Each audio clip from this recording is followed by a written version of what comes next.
Call the meeting to order of the Oklahoma Aeronautics Commission. The meeting notice was filed and posted the agenda in accordance with the Open Meeting Act. Let's now call the roll, please. Chairman Stuckey, Present? Vice Chair Conway, Here. Secretary Potter, Here. Commissioner Putnam, Commissioner Amos, Commissioner Hunter, Here. Commissioner Ray. Present. We do have a quorum. Item number 3 is approval of the July 19 Commission meeting minutes. Do I hear a motion for approval? Move for approval. Second. I have motion second. Any questions? Comments? Call the roll, please. Vice Chair Conway, Aye. Secretary Potter, Aye. Commissioner Hunter, Aye. Commissioner Ray, Aye. Chairman Stuckey. Aye. Item 4 is Aerospace and Aviation Education Grant Program. Mr. Chairman, Commissioners, this is going to be Catherine's item, so it'll probably go much more expeditiously, I'm sure.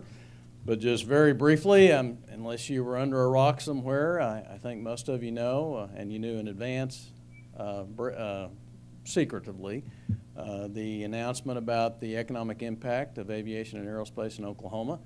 That was a really grand event we had last Monday at the Oklahoma History Center, and then we went to Tulsa, and then to Enid. And it's pretty, when you just think about it, that industry accounts for $44 billion of economic impact. That's pretty dramatic. The one thing, though, that I think that we follow that this week with Tinker and the Primes, which I think all of you are familiar with. And in listening yesterday at the opening session to both Governor Fallon and General Levy, one thing came across very loud and clear. We have had good policies, and we've had good policy initiatives that many of them focused specifically on aerospace that have certainly helped to ensure its viability and its growth. But the one thing that's very certain, without an adequate, skilled workforce, that, more than anything else, would cause the demise and the failing of this great industry. And that's what our aviation and aerospace education program is all about, to make sure that we have the workforce of tomorrow. So it is very important. I'm very proud that we dedicate, by and large, almost one entire meeting to just aviation and education funding. And with that, I will let the table go to Ms. Tabor. Thank you.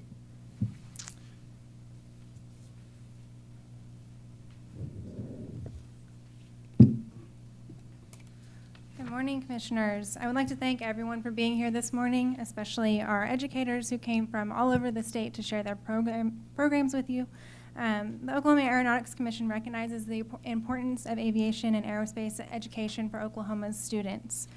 The educators that are here today, I believe, will be the ones to solve our pilot shortage. They will be the ones to solve our shortage of skilled workers in the aerospace and aviation industries. So the Aeronautics Commission really believes that this aviation and education grant program is one of the most important things we can do to ensure the future of aviation in Oklahoma. And this year we had 29 applicants request nearly $640,000 in funds. Each application has been thoroughly examined by not only me, but also several other staff members and Director Byrd in order to make the best recommendation to benefit as many organizations as possible. Today we'll be voting on 25 applications with recommended awards totaling about $280,000. And just so everyone knows how this is going to work today, I'm going to go down the list of applicants in alphabetical order. I will read a short summary of their program, and then the program representatives that are here will be asked to come up and give their presentation. In the interest of time, I've asked everyone to limit their presentation to no more than 3 minutes. Once the vote takes place, if the grant is approved, the program representatives will then go outside where Michelle and Rhonda will help them with their paperwork. And then at that point, they are free to go if they don't wish to stay. So if there are any questions, I would answer those now. Proceed. All right. Our first applicant is Ada City School District. The Sky is Not the Limit is an aerospace education program designed by Ada City School District to create an awareness of the aerospace industry, as well as to prepare students for the increasing number of career opportunities available in the field of aerospace. And could the representatives from Ada please come forward at this time?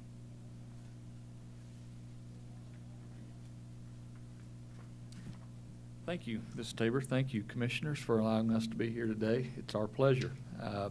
We're extremely excited about what we've already put in place, and for us, it was opportunities for students. That's what drove us to this program. This program started with 5 people in a room, local aviation enthusiasts from the EAA chapter that wanted to bring aerospace and aviation to our students. We began then to look at the opportunities that would present, and from there quickly moved, and 2 weeks later I looked around. We didn't have 5 people in the room. We had the right people in the room, and that's when I said we can make this happen. We began to look for partnerships that were within the community, and we developed very strong partnerships and relationships with our community members. We also then began to look outside of the community, and we've developed partnerships with everyone from Purdue University to the AOPA, and now hopefully the Oklahoma Aeronautics Commission. So at this time I want to turn it over to Mrs. Paula Keaty, who will take you through our PowerPoint.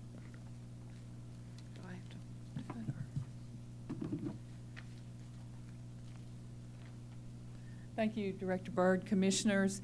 Let me tell you a little bit of just about the foundation of The Sky is Not the Limit. As he said, it began as an awareness program in spring of 2017, and we began to discuss a way to build a program that would make our students aware. Since that time, it has grown quickly, and we have been asked to participate, and I will show that slide in just a few minutes, but asked to participate in some field testing of new curriculum developed by Purdue University and the AOPA. We have sent our instructor to Maryland to the AOPA for professional development and training, and we are introducing our new course, Introduction to Aviation, this week actually, as school started in the Ada City schools. We began with a kickoff assembly. We took over 250 students to the Ada Regional Airport, folks from GAMI, the industries that we have on site at the Ada Regional Airport, worked with our students. We spent the day. They got to watch their teachers take off and land. It was an exciting day at our local airport. Many of our kids had no idea what was available there.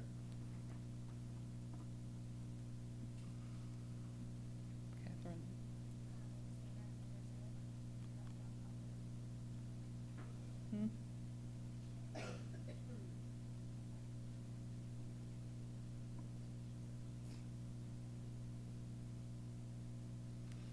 In April, we also did some STEM activities. You'll see that on the screen, the school bus actually going down the runway with a group of students. A fun day. They took measurements. They built graphs. Very exciting for those kids, and we will continue that this year with STEM activities. We had an essay contest, and all the 80 students that entered spent the day at Tinker Air Force Base, spent a day there learning about engineering, aerospace engineering, and it was an excellent opportunity for them. Each of the winners of our essay contest received a flight, as well as a drone for their personal use. And we thank the members of the EAA Chapter 1005 for helping us with that. I have been asked to serve on the AOP High School National Aviation Steering Committee. I too went to the AOPA in Maryland in May and am honored to be a part of that as we build programming in Oklahoma. That's our goal, is to share our story and to build other programs in other schools.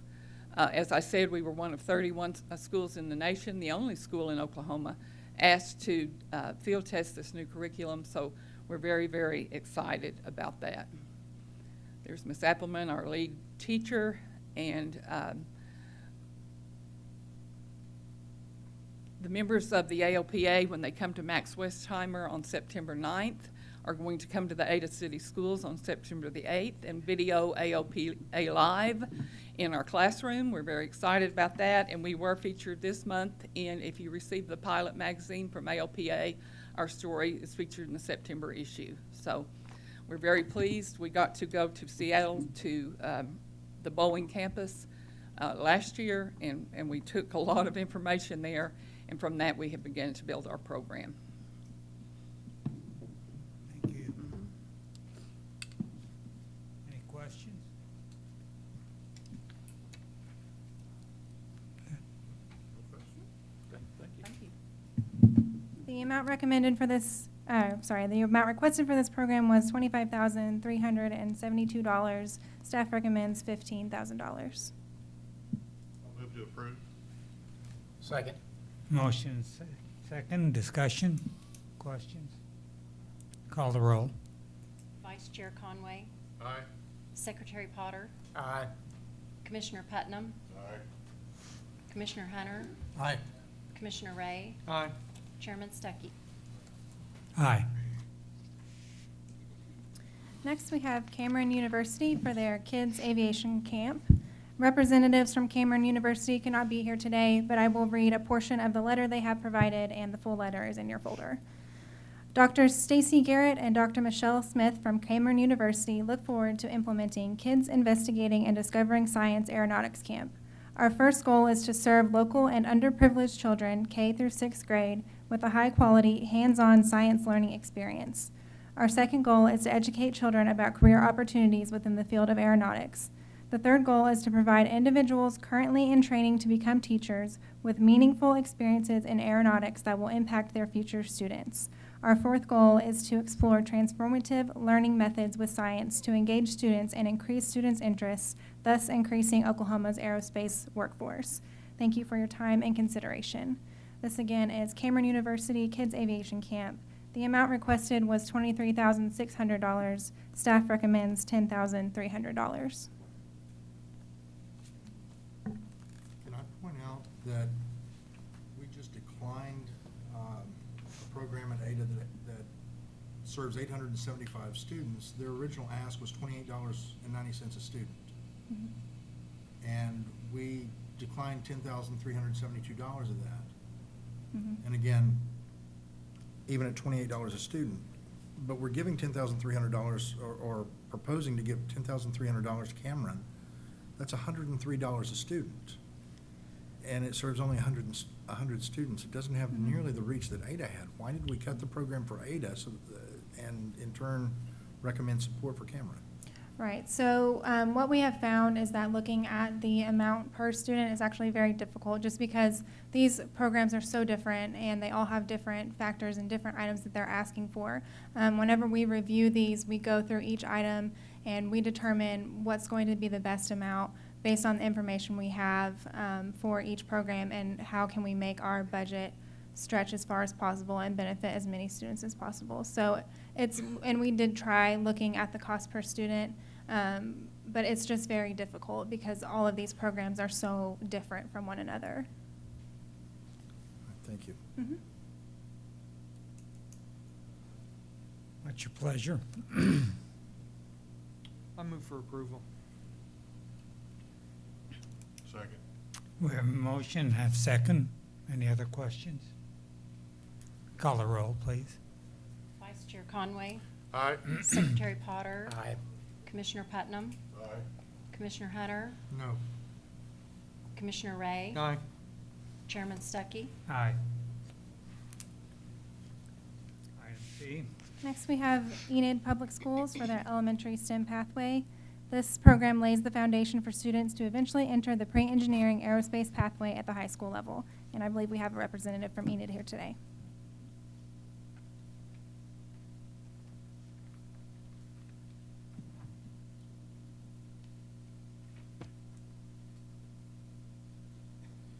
Good morning. My name is Roy Barnick. I teach 5th grade at Enid. Basically, this morning, what I'd like to do is propose that if you fund this grant, 5 out of 11 elementary schools would be initialized with the program and would finalize in all elementary schools, 11 of them, with 650 students at the end of the year program. That program would also be continued annually after that. Basically, those students from Garfield, Coolidge, Eisenhower, Hoover, and Glenwood Out of those 5 elementary schools, 2 of them are at 100% free and reduced lunch. The other 3 range between 50 and 75% for their students. The proposal is for a stability in motion, the science of flight, by instilling this love of aeronautics and STEM inside the elementary 5th grade levels, that we start to foster this initiative to move forward to middle school, high school, and the aeronautical careers after that. The Project Lead the Way curriculum basically uses a cascading STEM, where they start off with elements of design for the experiments, including math, science, and technology, as well as the engineering, and moves forward until it culminates into a final real-world project. The real-world project for this one would be to design a glider that would have the ability to deliver medical and food supplies to an area of economic distress. The initial phase would be 5 teachers go to the Project Lead the Way training, where they'll learn the actual curriculum, the way it's fostered, as well as gain the materials for the initial set. Those 5 teachers will go back. They'll teach just their classes at their schools to get an initial funding for it, a feeling for it, also give back feedback for it, and develop anything that we need to change for our students. At that point, we'll go back for phase 2, where those teachers will go back for a train-the-trainer, where they'll learn how to teach their curriculum to the other teachers in the other 11 schools. That would initially, they'll come back and train the other 17 science teachers. So the final phase would be where all 650 students in 11 elementary schools would get the training. If you fund this grant proposal, not only will you ensure to help the next generation of aeronautical careers and the students, but also you get to personally give about 650 students that touch and that magic spark that you felt when you discovered your love for aeronautics and STEM. So questions, gentlemen? I assume there's a lot of Vance kids in your district. We have quite a few. The problem is with the high poverty, it's really hard to get them to come to some of the extra stuff that we have. So we have to go to kind of extreme measures, do it early before school, really late after school, because they don't have a ride home sometimes. So the advanced kids that we have identified are the ones that are easily transported, and the ones that we're trying to bring in with all this stuff is the ones that need a little bit of extra help in order to discover their full potential. Okay.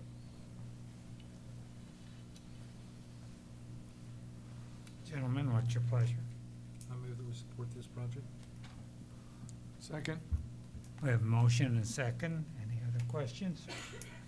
Call the roll, please. Vice Chair Conway, Aye. Secretary Potter, Aye.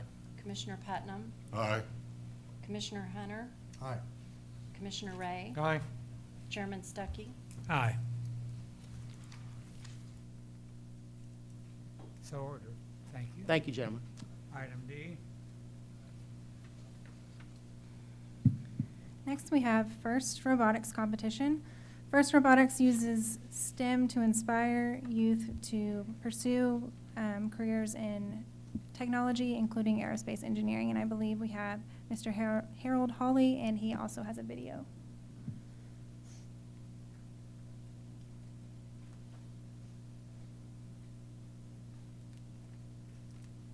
Good morning, Commissioners. Just to touch base, we're trying to get the students to design and develop a program, working together in teams and working with engineering mentors, some from Boeing and Pratt & Whitney and Northrop Grumman, just to name a few, to design a robot that has no instructions on how to build. And last year they had to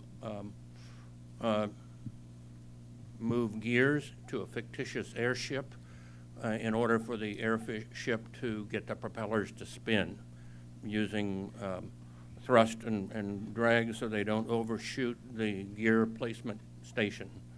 The challenge changes every year, but I think this probably, this little short video probably explains what we're trying to accomplish with FIRST. And if you can watch it on your screen there. This isn't a robot. It very well may have hydraulic arms, a drivetrain, and a circuit board, but this isn't a robot. This is a lesson in humility, hard work, and collaboration. This is a CrossFit workout for the muscle upstairs. This is an apple for the next generation of Newtons. It's a lot of things. But this isn't a robot. This is a roadmap that leads straight to engineering. This is a rock to shatter 1,000 glass ceilings. A rope to pull a generation up and out of poverty. A sledgehammer to break down cultural barriers. And a universal language spoken in every nation on Earth. And because of that, this is a compass that can help point the way to peace. But please, don't think this is just a robot. This is Glastonbury for technology. This is mission control for the next moonshot. This is the Rosetta Stone to help translate the future. This is the sport that will help us win tomorrow. This is the software to program ourselves to cure cancer, build a clean engine, or step foot on Mars. But this isn't a robot. It's a machine to build the people who will change the world.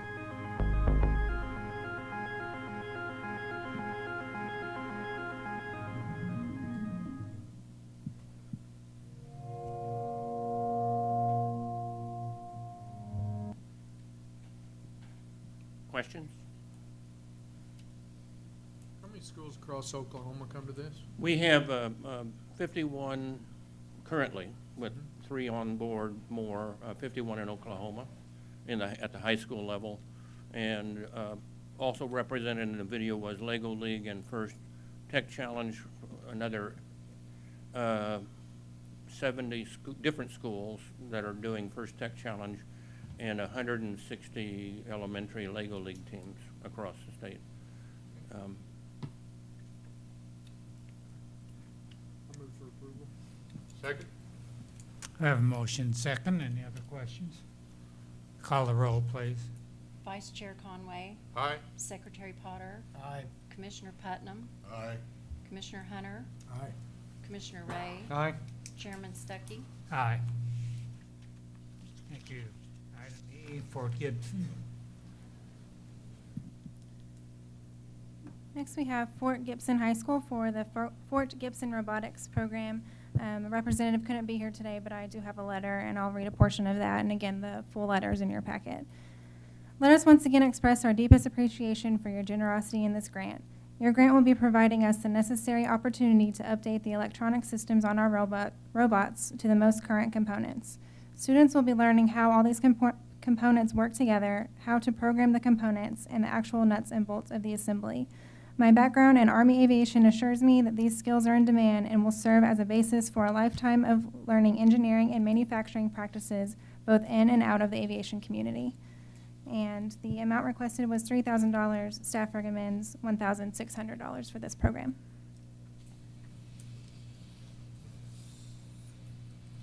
This only serves 30 students, right? That is annually. They have 30 students in there. I think it's just like a robotics club. So that is the annual number of students. But the components they'll be purchasing will last for a number of years.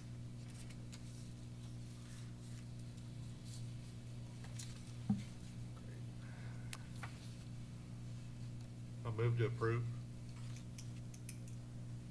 Second. Motion second. Any other questions? Call the roll, please. Vice Chair Conway, Aye. Secretary Potter, Aye. Commissioner Putnam, Aye. Commissioner Hunter, Aye. Commissioner Ray, Aye. Chairman Stuckey. Aye. Item F, KISS. Next, we have KISS Institute for Practical Robotics for Botball and Junior Botball. The Botball and Junior Botball Challenge Robotics program was created specifically to attract students of all ages to STEM fields and get them actively involved, engaged, and excited about real-world problems. And I believe we have Mr. Steve Goodgame here with us today.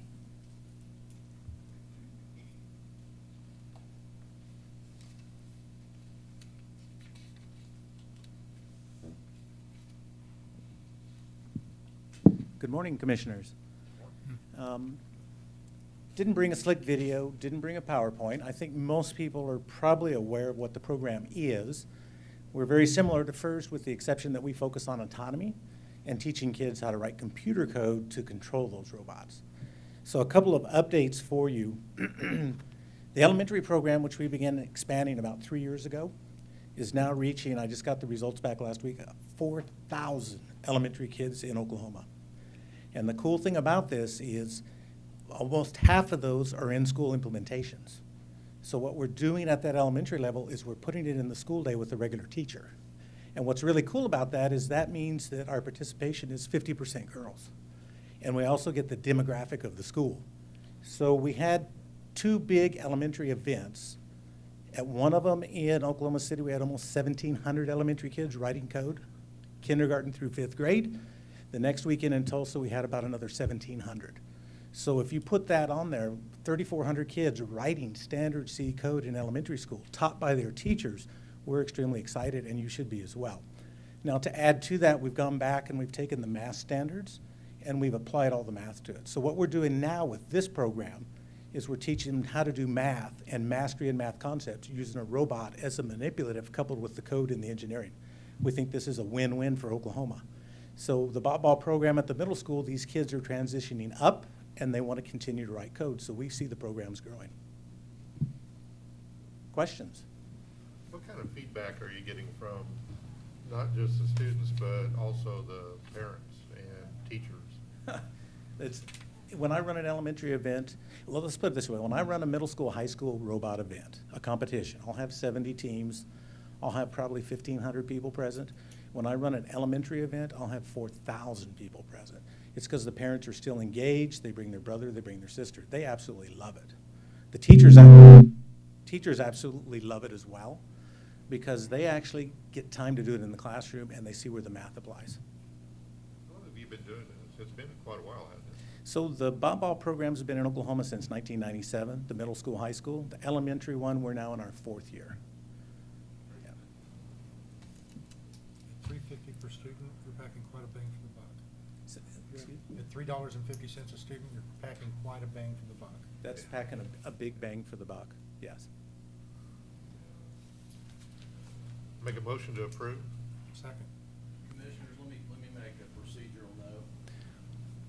At the end of your agenda item, you see what the staff recommendation is.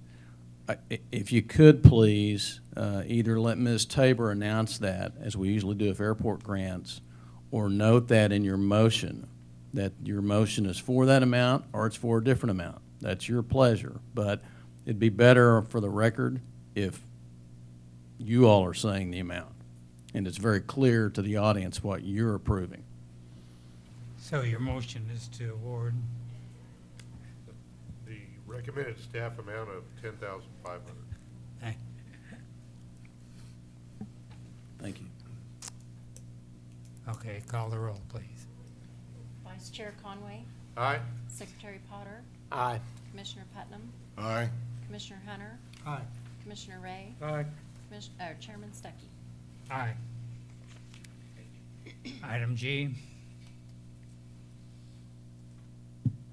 I just want to take a second to remind everyone, once your grant is approved, please go outside to the white table, and Michelle and Rhonda will help you with your paperwork.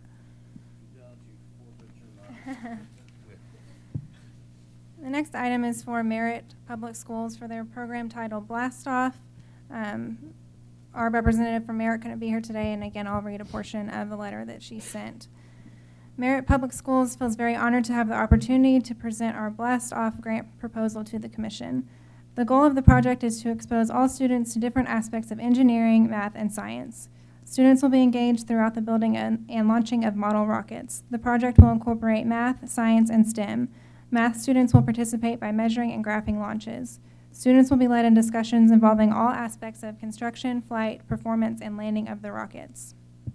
Due to increased emphasis on STEM education and decreased funding to public education, additional funding sources are a must in order to be able to provide students with hands-on programs and materials that students can benefit from.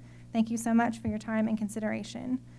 The amount requested for this program was $1,855. Staff recommends $1,500.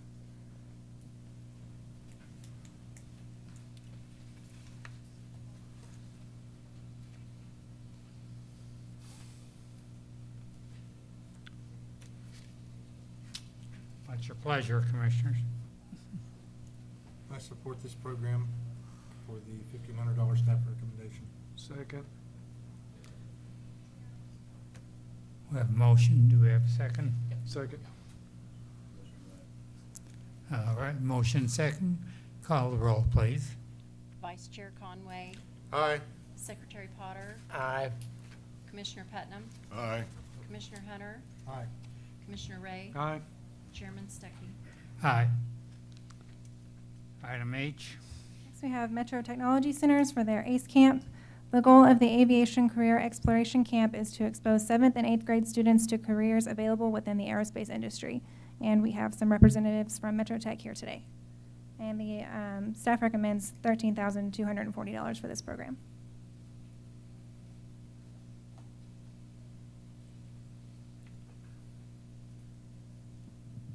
Director Byrd, Commissioners, thank you so much for this opportunity today.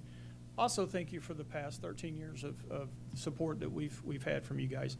And with that, I would like to start off by recognizing that with this certificate of appreciation from, if Laura and Dennis would step forward, please, from the FAA out at the Oklahoma Mike Maroney Aeronautical Center, sorry. But we'd like to present this to you guys in a As well as this, collage. just a From- collage of the events. So we'll give this if you.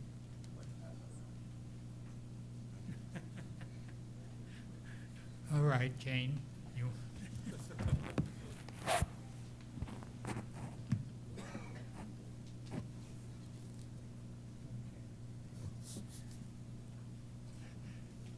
For your office. Again, we would like to thank you guys for your support over several years. I really can't say enough. I know we get in here and we talk about the money, but all these programs that you hear today touch students' lives in a way that is hard to imagine. I know every year at the end of these camps, the parents, the students are always talking, and we get parents coming up to us. Laura and Dennis have several parents. I mean, they just come up and they're so excited about their kids. They have not seen their kids so excited about things. And they're so grateful. They're grateful for the opportunity. They're grateful for what their kids have experienced. And so again, thank you guys so much for that. A couple of things that I just kind of want to go over that these 7th and 8th graders get to do, a couple of the highlights. When they come into the program, first of all, it's got such great recognition, and it's really tough to get into the program because it's become so competitive. It's a highly valued program, and these students go through a rigorous screening process that Laura and her team spend hours sifting through, because we just can't serve all the kids that want into this, and we wish we could. But some of the things they'll do is, first thing they'll do is get a pretest on kind of where their knowledge is with aviation.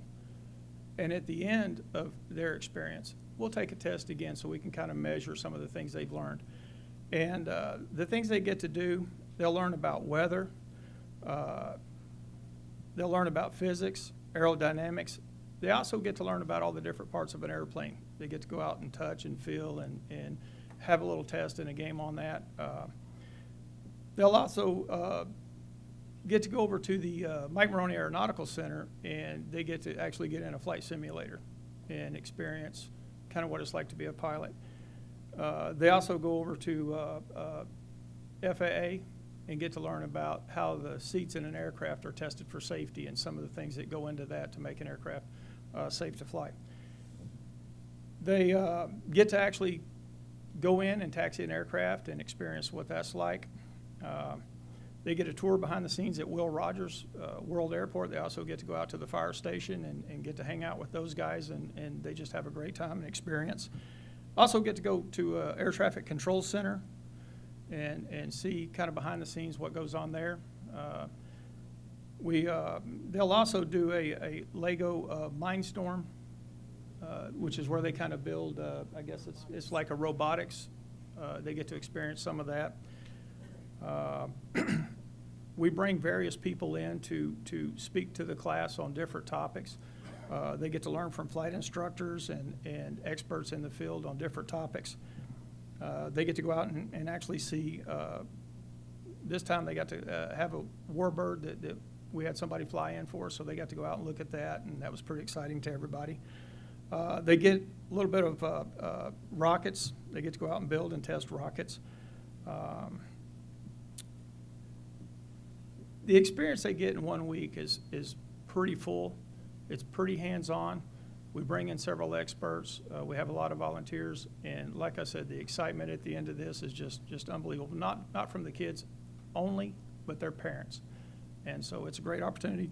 We appreciate your support. We appreciate this opportunity today, and thank you guys very much. How long is the camp? The camp is 1 week, and we have 2 sessions, so it's 1 week long, but we run 2 camps right now. Thank you. Right now, we're taking 20 students a camp, so we're doing 40. So is this, do they spend the night on campus, or is it a come and go? No, So sir, it's it's- mainly local kids? And it's free. It's- And it's free, yes. I think I know the answer, but who flies them at the end of the camp? Well, and that's the other thing. At the end of the camp, there is an opportunity through, EAA. They get an opportunity to go up and take a ride in an aircraft if they like. And the Soaring Club, they also get an opportunity, if they would like to do that, they can go up in a glider. So that's another great thing that they get an opportunity to do. Tim, FAA is an essential partner on this, isn't it? Absolutely, The Maroney Center. absolutely. Without you guys' help and without the FAA, we could not do this. We just could not do this. So the support we've had from the FAA, the support we've had from you guys has really, that's what makes all this possible. It really does. We could not even begin to do this without that support. Although you're requesting $15,640, what's the total cost, do you think, for the camp? Last year, or this past year, I think we ended up spending somewhere a little over $10,000 is what we ended up spending.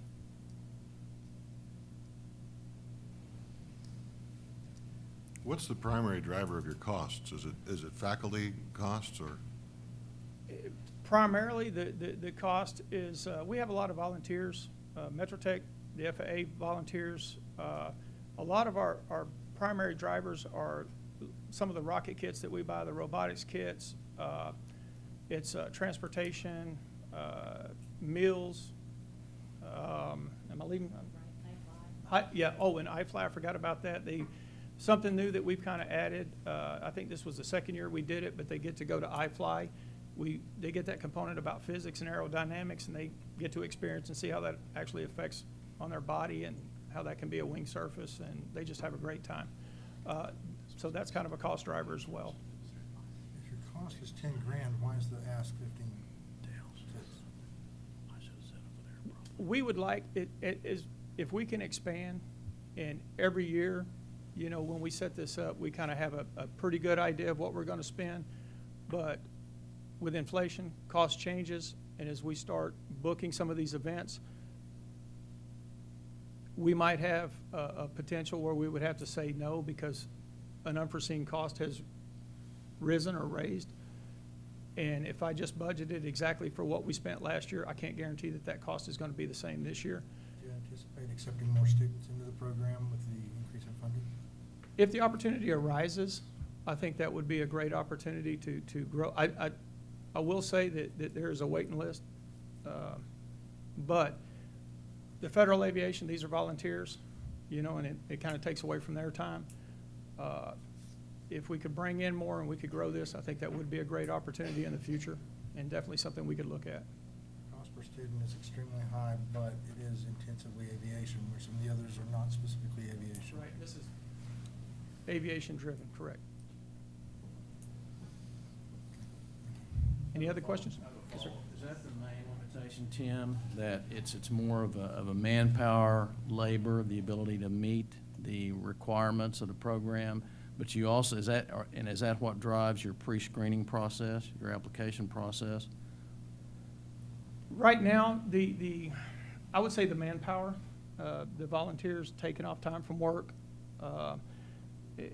There is a lot of dedication, a lot of volunteer that goes on behind the snes. getting there well before the students, being there well after the students, and getting that time off from work from everybody involved. Again, this is free to the students, so a lot is volunteer and donated time. The warbird that flew in was donated, that time was donated by an individual. The speakers coming in are donated. So trying to go back out and reschedule them. I know we can't always ensure that this week, if we get the warbird next week, I can't guarantee that we would get the same warbird or that same volunteer. So part of that is just getting the volunteers and getting that time. Yeah, I think your total cost, I knew it, and you may have misunderstood the question. I think the total cost is more like $100,000. Some of that includes in kind, but I know we've got your application, which you do a good job of documenting. That is correct. I apologize. And maybe I misunderstand the question. The total cost is probably closer, if not over, $100,000 if you include the volunteer, the everything that's kind of donated and done.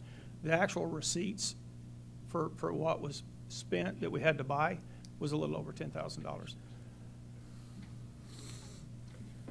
Any other questions? I move we recommend and approve of the $13,240 amount. Second. We have a motion and second. Call the roll, please. Vice Chair Conway, Aye. Secretary Potter, Aye. Commissioner Putnam, Aye. Commissioner Hunter, Aye. Commissioner Ray, Aye. Chairman Stuckey. Aye. Thank you. Thank you, Commissioners. We're always looking for volunteers, absolutely.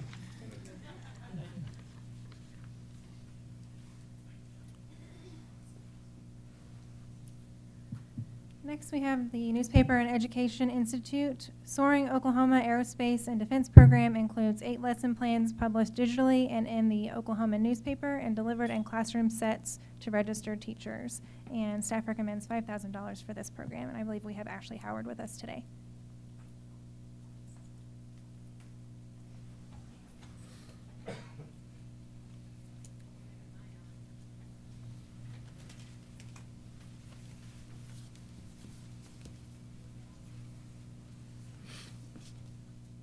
Good morning. Thank you so much for letting me be here again this year. I do represent the Newspaper and Education Institute, specifically the Newspapers and Education program through the Oklahoman. The program itself has been around since 1960. Last year, we had over 900 registered teachers spanning over 600 schools. Over 193,000 students were served. And that's on top of the actual reach of the Oklahoman, which is gauged at about 548,000 Oklahomans. So it's a very impressive reach. The program itself, I know she mentioned the digital lesson plans, but we also print a physical student supplement. I tried to bring enough for you guys to see, but all of my extras are gone. I keep visiting professional development opportunities with teachers, and every time I go, I bring a car full of them, and every time I leave with more requests than I could fill. So the program has been very well received. There are copies in that folder of the 8 lesson plans that we published last year. We also incorporated some student contests in the program last year, and I will go through just quickly some of our analytics from last year's program. So the student posters that we had printed were delivered in classroom sets to over 400 teachers. That means that they are either in our standard distribution area or they made a physical request for the student posters. The lesson plans were made available to 695 registered teachers at the time that they were published. I might be. I'm not going to touch it. Can you still hear me? Okay. But throughout the year, we actually got more registered teachers. We hit 915, and that is why I have no extras of the student posters. So as teachers continued to register throughout the year, we continued to receive additional requests for those student supplements. The lesson plans, as I mentioned before, they were printed in the Oklahoman.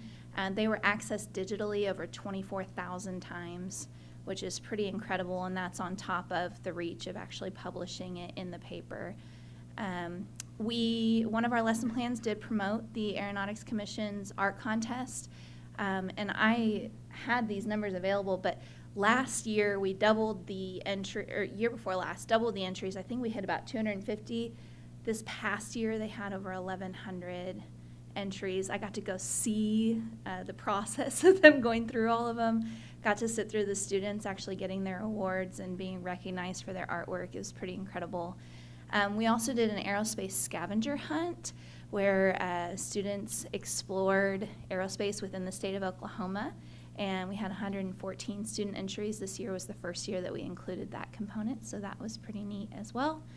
And then I actually got to do something kind of special this year. The Will Rogers Museum in Tulsa, they asked us to participate in their STEM Day, and so I carried the curriculum that the Aeronautics Commission helped us produce last year, and I got to personally implement it and walk these students through the lesson plans.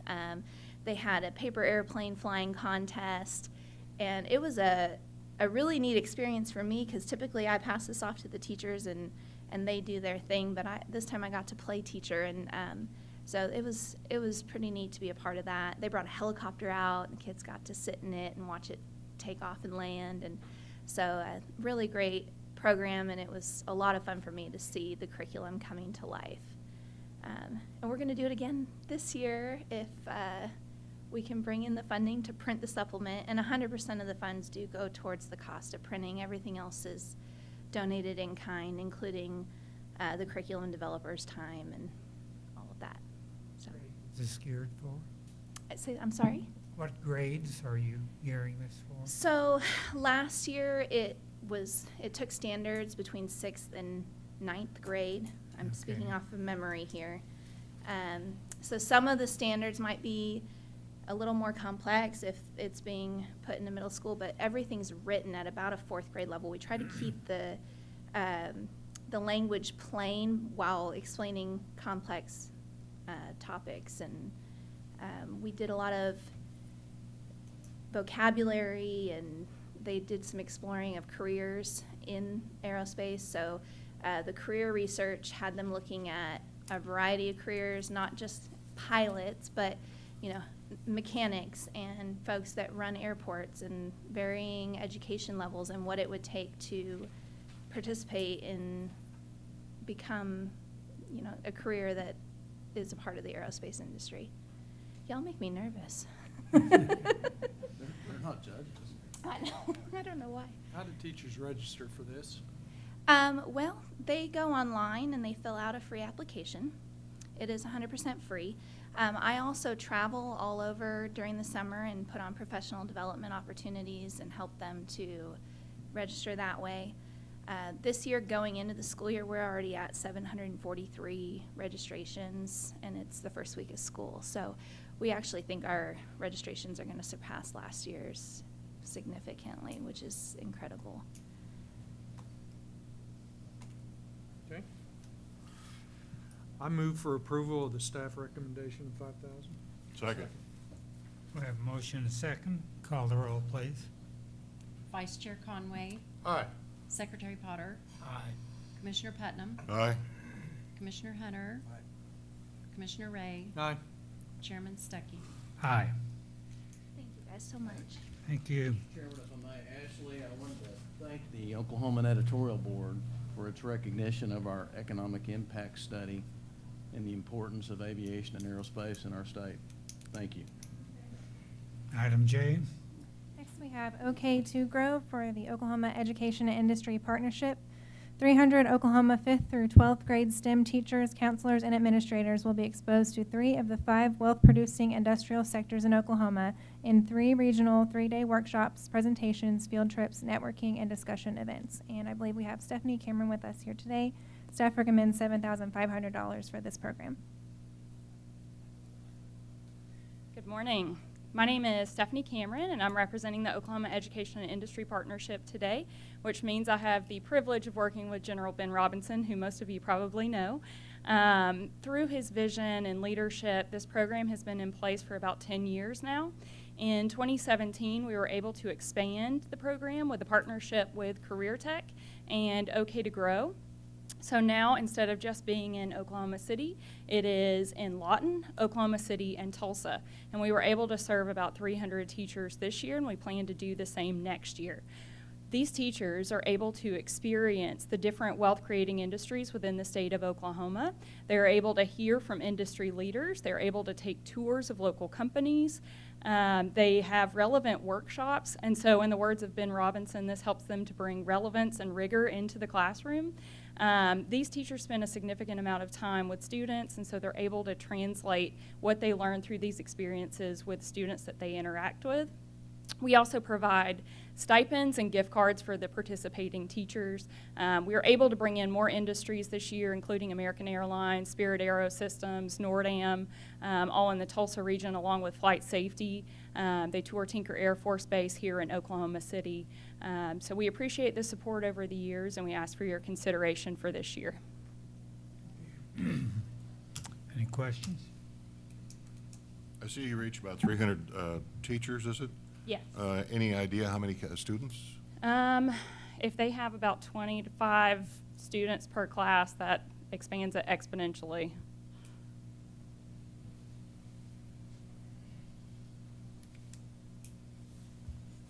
What's your pleasure?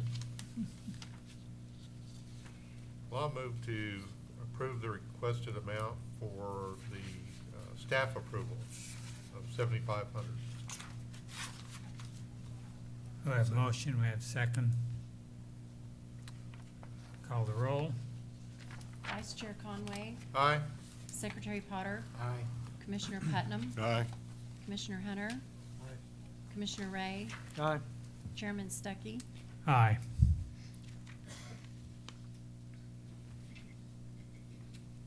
Item K, Oklahoma Engineering. The Oklahoma Engineering Foundation Engineering Fair introduces students to the world of engineering, project management, innovation, and robotics, all fundamental elements of an aviation education. Staff recommends $5,000 for this program, and we have Adrienne Covington Graham with us today.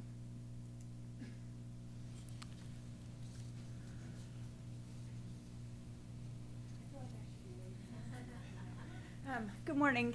So first of all, I just want to say thank you so much for your continued support. So because of the support, and I do have a PowerPoint. Did you all get that? Did you get the PowerPoint? Oh, there it is. Okay, good. So because of the support through the Aeronautics Commission, since I have been, since I've been here the last 3 years, we've been able to not only grow our programs, but grow our impact through collaborations with organizations that you're already working with, the FAA, Newspapers in Education, KISS. So this has been a really great opportunity for the Oklahoma Engineering Foundation to continue to grow and increase our impact. So, oh, I'm supposed to move this forward. Okay. So this is our engineering fair. Our numbers increased from 2016 to 2017. So that is due in part from our partnership with the FAA. We provided they hosted an FAA drone competition, a solar-powered drone competition. And so this morning, we were talking with the Tulsa Regional STEM Alliance, and we're working with them to hopefully increase participation in the 2018 engineering fair by working with them to grow the drone program here in Oklahoma City. So, so our numbers continue to increase for the engineering fair.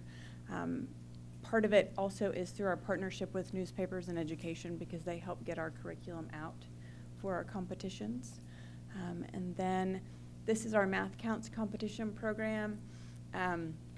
So as you can see, we still have a little bit of work to do as far as our male to female ratio. We are working to expand our program into the northwest region of Oklahoma.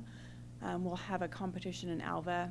We've changed some of our rules for small schools, so they can, instead of competing, a small school competing in a large regional like Tulsa, we're giving them the opportunity to travel either to Alva or to Wilburton.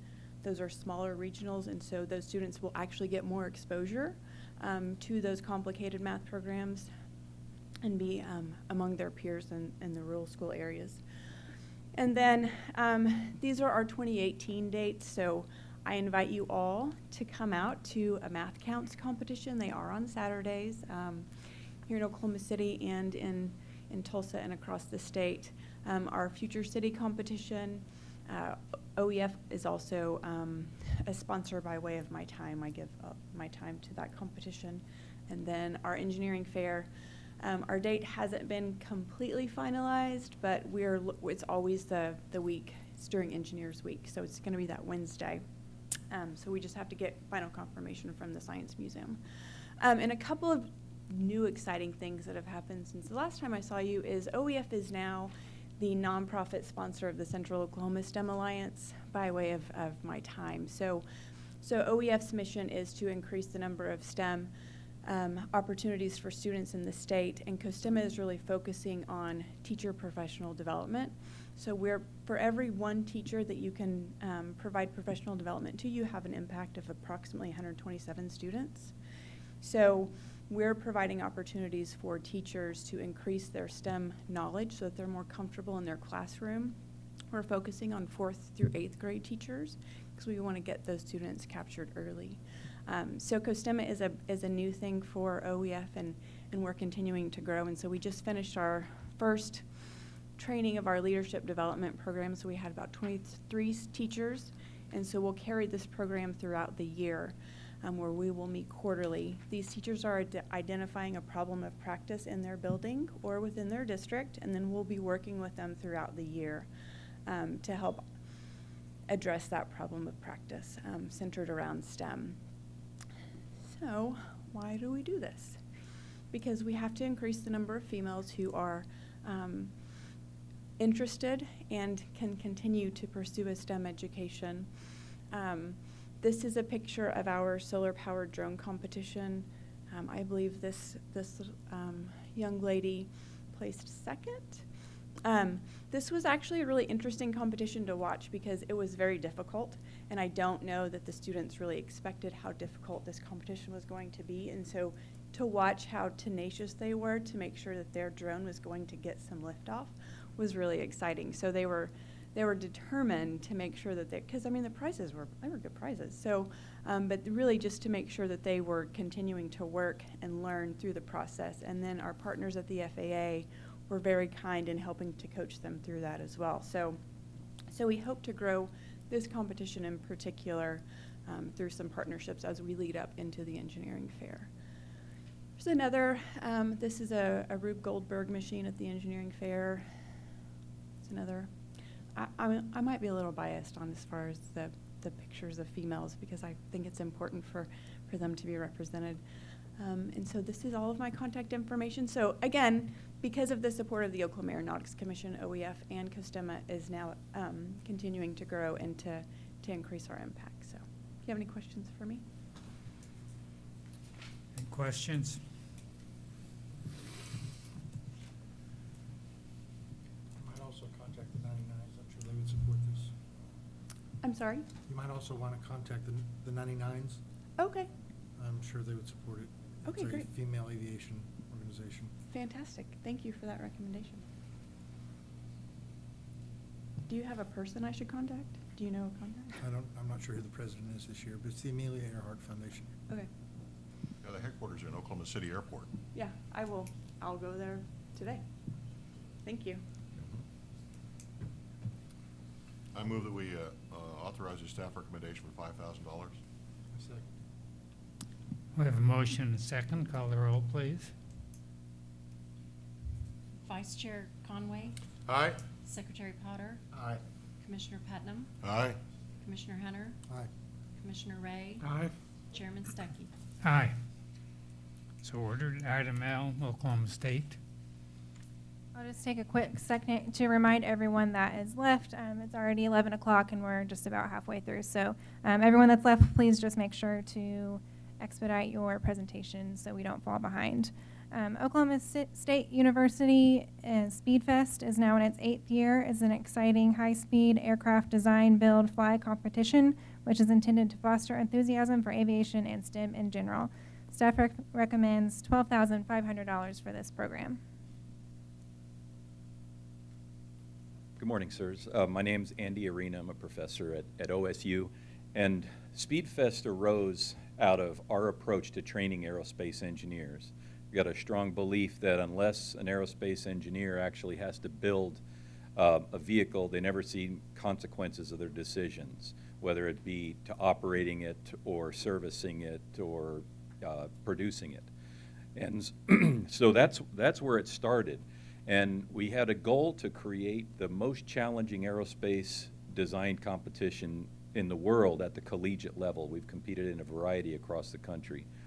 We then added a high school component, and its impact has grown beyond our expectations. But the other thing we've also done is we've involved K through 12 teachers, and so we're actually training them in what we call the India class, phonetic for I, invitational class. We'll have teachers and students build airplanes from kits. So they'll use two-stroke glow ignition engines. They'll build the airframes from kits, and they'll compete head-to-head. And it's a really exciting environment, and I think we're having a lot of impact with them. And we also run the event like an air show. So if you come to SpeedFest sometime, it'll feel just like an air show to you. It's really a celebration of aeronautics. Now, I could talk to you all day about the impact we've had, but I thought a better way to do that is let me briefly have you listen to two of our students that have been involved. Thank you. So real quick for my SpeedFest story, I was in high school. I didn't really have a future past high school. I wanted a job to be able to support a family. I've always had an interest in aviation, but I was introduced to SpeedFest my senior year and became involved.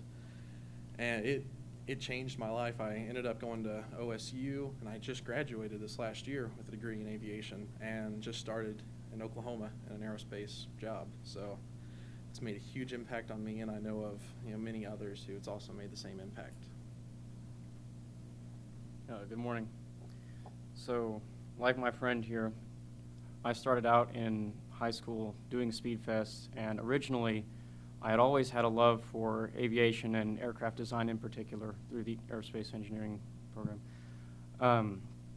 However, I had always defaulted to doing robotics competitions like First Robotics that I did for 3 years, but I never quite got the hands-on experience that I wanted in aviation.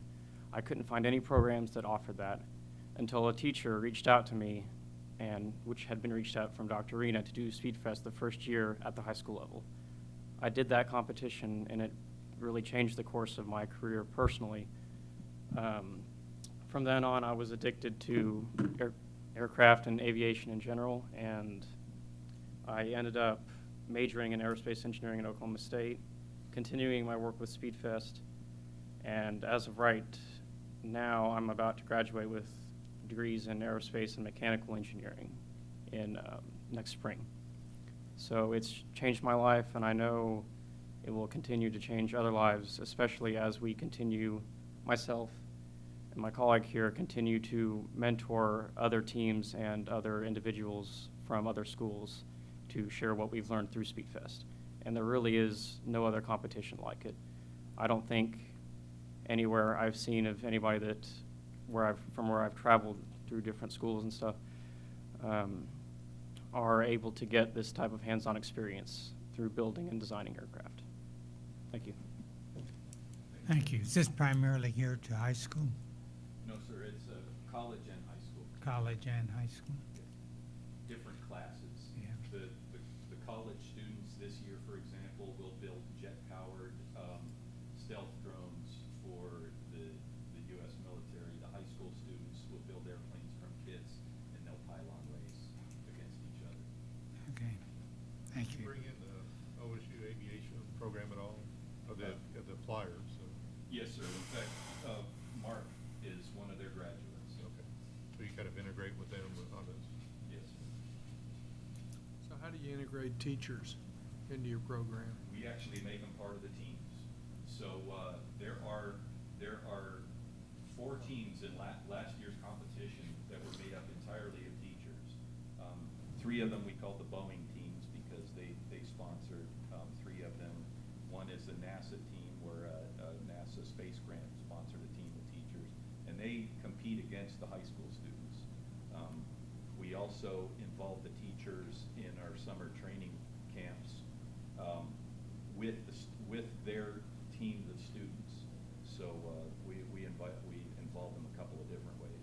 But they really like being part of their own teams, because when they first started, they don't have any more, most of them don't have any more experience in building model airplanes than their students do. So they like to be kind of on their own at first until they can get some confidence. Which then they take those programs back to their home schools, and it's kind of spreads out that way. Any other questions? Second. We have a motion and second. Would you call the roll, Need to please? state the amount. For the staff recommendation, 12 fund. Vice Chair Conway, Aye. Secretary Potter, Aye. Commissioner Putnam, Aye. Commissioner Hunter, Aye. Commissioner Ray, Aye. Chairman Stuckey. Aye. So ordered. To our Item young N. engineer, you need to stay here and go to work in aerospace in Oklahoma, so you'll get the tax credits championed originally by the commission 9 years ago. Be a good idea. We have a job waiting for you. We'll try to keep them here. Thank you, sir.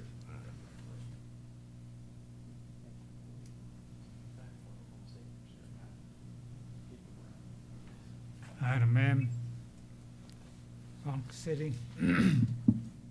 The Northern Oklahoma Flight Academy seeks to conduct its 15th annual one-week summer aviation and aerospace education camp for middle and high school students. This program is established on sound math and science concepts and hands-on interaction education with aviation and aerospace presented as a career option for students. Is Don Newsom here? I didn't see him come in. So I have the application here. Don was supposed to come, but I guess he didn't make it. But so that's all the. That's really all the information I have. I know the majority of the funds would be going to provide scholarships for underprivileged children to attend the camp, so that will account for the price per student. And if you have any other specific questions, I can try to answer them just based on what I have. We funded this. It's been several years. If it's in the spreadsheet. It's been at least 10 years. Pardon? It's been at least 9 or 10 years. Okay. Mm-hmm. How many students does it reach? This will be for 40. I believe that number, though, is just the amount that will be receiving scholarships, and I think they have a little bit more than that actually attend. Catherine, if you could, we've gone through a lot of students, a lot of teachers, and that type of thing. Mhm. Now, I can do the math, but I want to make sure it's correct. Okay. Would you mind sending us, the commissioners, a total of number of students that these grants will reach in total? Sure. The spreadsheet that Sanders sent you last week, I believe, should have that number on there, but I can send it again. Okay, Mhm. thank you. I'll probably just send you the simple number, but I'm pretty sure it was on the spreadsheet. It's rather comprehensive. The recommended amount for this program is $10,200.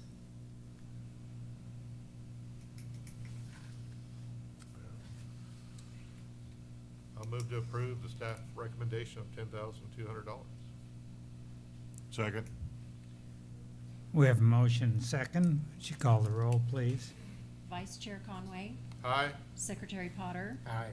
Commissioner Putnam, Aye. Commissioner Hunter, Aye. Commissioner Ray, Aye. Chairman Stuckey. Aye. So ordered. Item 9, N, I mean.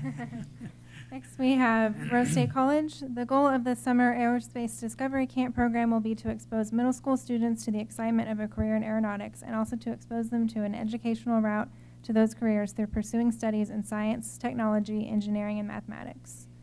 And staff recommendation for this program is $12,000, and I believe we have some representatives here today. Good morning, Mr. Commissioner, or Mr. Chair and Commissioners, Mr. Director. To echo what General Levy said yesterday at Tinker and the Primes, good morning, Airmen. Because according to the General, the good General, everybody in Oklahoma who supports aerospace and aeronautics are airmen. So good morning, Airmen. Good morning. I'm Stan Greil, Vice President, one of the Vice Presidents at Rose State College, and here on behalf of Jeannie Webb, our President, she sends her regards, and she indeed is an airman extraordinaire. Once again, the OAC is considering a discovery camp at Rose State College, and my goodness, the impact that you're making on the kids and our leaders of tomorrow and the airmen of tomorrow is extraordinary. All my colleagues today have done a wonderful job explaining the benefits and the amenities of their programs, and ours would echo many of those. But let me kind of give you a personal touch, if I may. 3 years ago, my 14-year-old granddaughter, who was going to be an English teacher at the time. Of course, when you're that young, you change your majors quite a bit. I talked to her about attending the Discovery Camp, the space camp, and she resisted. Well, Grandpa twisted her arm, and she attended. And she griped about attending to the very minute she walked through the threshold and went to the class. And then the next week, you could see an evolution, you can see a change. And Taylor, my granddaughter, doesn't say very much. But when I was there Thursday for the rocket launch, you could see the glow. You could see something special, something different about her, about this girl who wants to be an English teacher. On the way home after the program was over with, after she graduated, she was in the back seat, and we were talking back and forth, and her replies were mainly just one word or two words, nothing much. She was still excited but didn't comment. Then all of a sudden, out of the clear blue sky, and unsolicited, she said, "Grandpa, I don't want to be a teacher no more." I said, "Okay. I want to be a rocket scientist." Oh my goodness, you know, we did exactly what we accomplished. And these kids today, not everybody will switch to aerospace, aeronautics, or rocket scientists. My Taylor's now a junior ROTC. She will join the Air Force in 3 years, we hope, or she'll go to college and be an officer. But she is an airman, and I really believe it's because of that discovery camp that she attended 3 years ago. Now, Rick Woodard, Rick is our director of our Community Learning Center, and he's in charge of Kids College, which the camp is part and parcel of. 2,600 kids enroll in that every summer. And we've tracked those kids, and it's amazing how many graduates of Kids College from 5 years old to 16, 17-year-olds end up going to college. And some are taking STEM careers. And it's all because of programs like yourself. It's definitely a pipeline. Now, Mr. Woodard has some thank you cards that the kids at Kids College prepared just for you. So, Rick, if you'll pass them out. Our program, we're doing 4 camps, 4 week-long camps. We impact at least 80 kids. The total cost of our program is about $50,000. And because of the state budget crisis and what have you, your input, your financial assistance is very noteworthy and very appreciated. Be more than happy to answer any questions that you might have.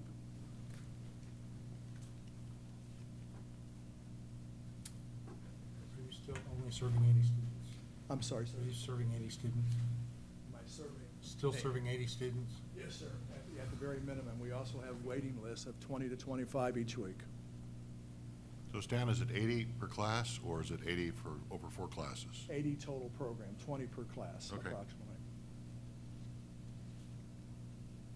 They do 3 or 4 field trips. They have hands-on activities, including the rocket launch. And oh my goodness, if you've ever been around a rocket launch with a bunch of middle school kids, it's amazing. And of course, we're only a mile away from Tinker, so we have to kind of coordinate and collaborate with the folks there as well.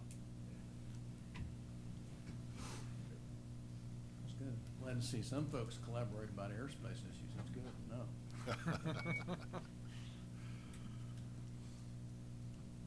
I move we go for the staff recommendation amount of $12,000. Second. We have a motion second. Call the roll, please. Vice Chair Conway. Aye. Secretary Potter. Aye. Commissioner Putnam. Aye. Commissioner Hunter. Aye. Commissioner Ray. Aye. Chairman Stuckey. Aye. Well, Mr. Chair, I just want to thank Stan for being here. Rose State is the co-sponsor, if you will, of Tinker and the Prime. So, and he is intensely involved You probably need to take some of your volunteers and get them over there from the camp to tinker in the primes. But also, we have a great partnership with Rose State. That is indeed where we're going to do our training of our airport managers and administrators and city administrators with respect to our economic impact study of all the 109 general aviation and commercial aviation airports. We're doing that. Rose State was kind enough to provide us space at their professional training center. So Item thank O. you. Thank you, Aaron. We have Salina Public Schools for their Weather and Flight program. The scope of the program is to introduce students to weather concepts, aeronautical concepts, and unmanned aerial vehicles. This includes design, creation, and testing of their own gliders, rockets, and drones, and guiding the UAVs either through remote control, programming, or first-person view. And is Terry Newton here today? I think Salina is up in northeast Oklahoma. But I will say this is one of the only programs that we reviewed that was very drone-heavy. The money that they requested was to purchase a drone kit, and this will be used throughout the entire school district. They expect 850 students to be involved. Staff recommends $8,493 for this program.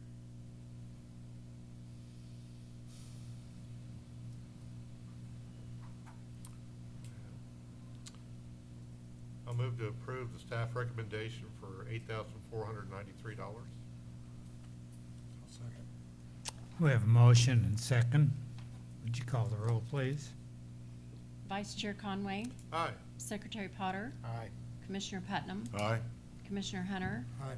Commissioner Ray. Aye. Chairman Stuckey. Aye. Item P. Southeastern Oklahoma State University's Take Flight Camp. Campers will focus will be on various topics within the broad fields of both aeronautics and aviation, and campers will learn about career paths in aeronautics. And we have Mr. George Jaycox with us today. Staff recommends $6,000 for this program. Good morning. I'd like to thank you all for the past support and hopefully the support for this coming summer. Some of the highlights that we do, the students get to build and launch rockets. They also get about an hour of actual flight time in the airplanes, flying from Durant over to Ardmore and back. This last summer, they got to go down to Flight Safety International and tour their facility. And they have not only A&P training facilities down there, but as well as commercial corporate simulators that they use. Each student got to actually fly about 45 minutes in a Falcon simulator with the motion going, so they were really pumped after that. A change that has happened over the last couple months is that we have partnered with the Choctaw Nation to help support the tribal members in introducing them to aviation and aviation careers. So we hope that will help launch more students getting involved. Some of our highlights is we do bring them in onto campus, and so they get to stay a full week on campus. So we have to feed and house them, and also transportation, hauling them around. And so that's where the majority of the cost comes from. So if you don't have any questions. And you take 20 students max? In a week, yes. If the Choctaws do what they say they're going to do, we'll probably have 3 or 4 weeks at 20 students. We can have multiple sections. It just depends on how many students that we Well, get. I mean, how many weeks? A camp is a week. How many camps do you have? Right now, we're slotted for just one. Pardon? We're slotted for 1 week. One? Mhm. It does depend on, Choctaws can't give us a good number, and so we will be adding weeks as they add their members into it. This is a free cost camp to the student, correct? This year will be, yes. How many years have you been doing this? I think we're on the 7th or 8th year. Okay. Somewhere in there, 6 or 7. Do you know how many students have gone through that to come back to the aviation program? Do you have any idea? We've had some, but not many.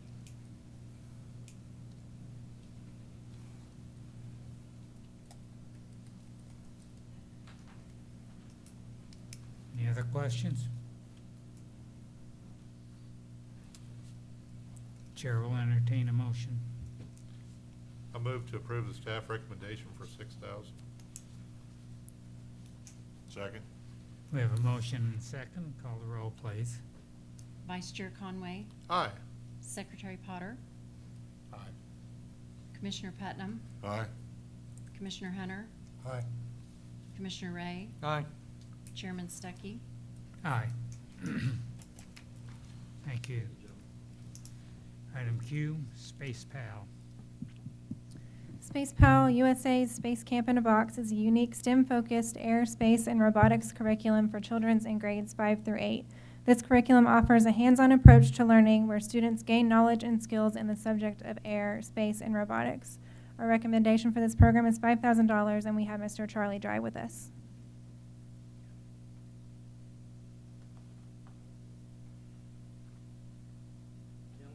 Oh, it's Charlie Dry. Most of you know me. Let me tell you what we have here. 28 years I was at NASA as a test astronaut.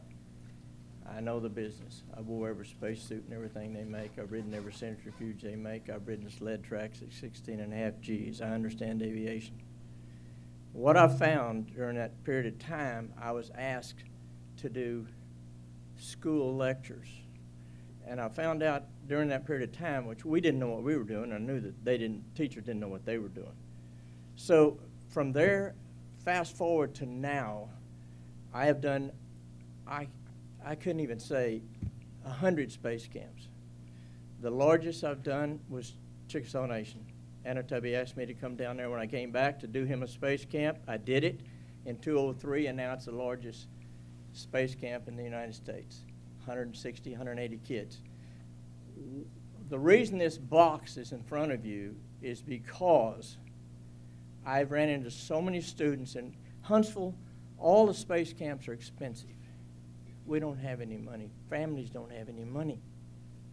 So what I have done is taken 28 years and put it in this box.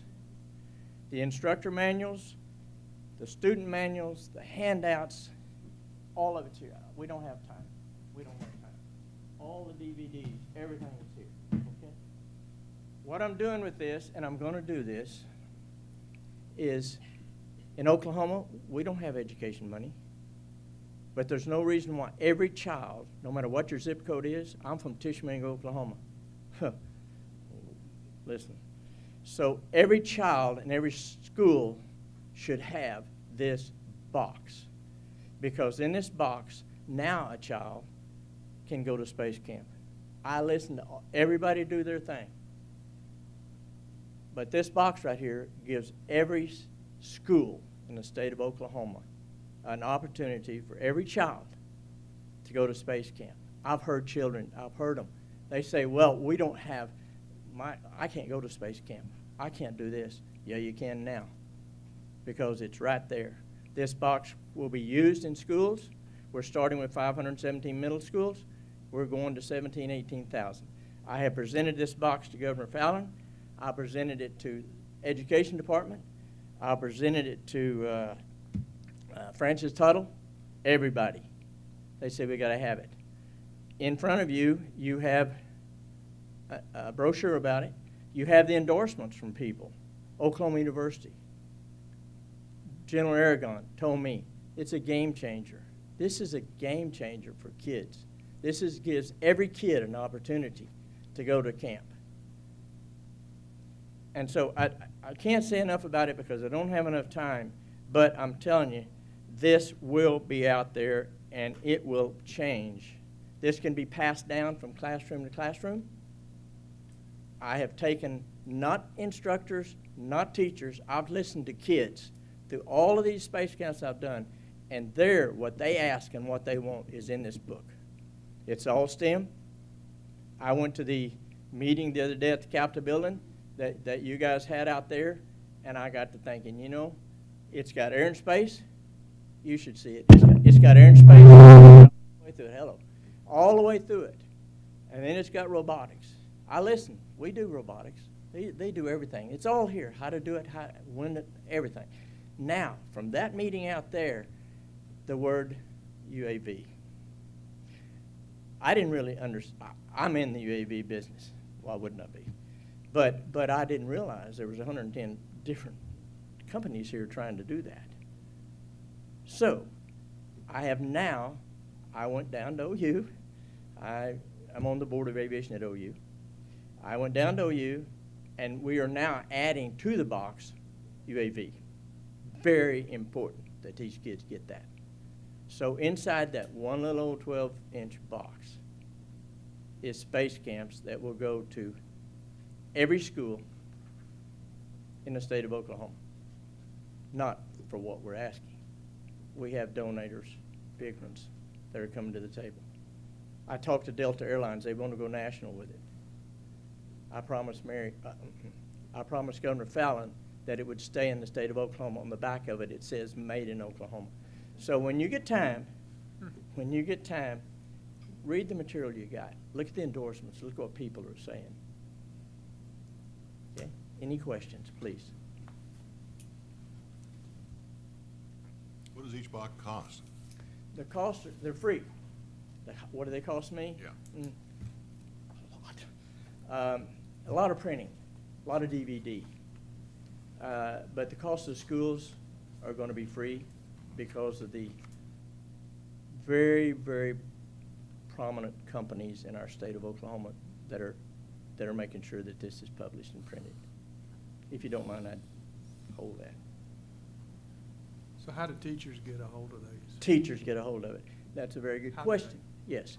I went to see Joy. I went to the education department, and they just flipped out over it. So what their commitment to me is that you get it to us, we'll get it delivered.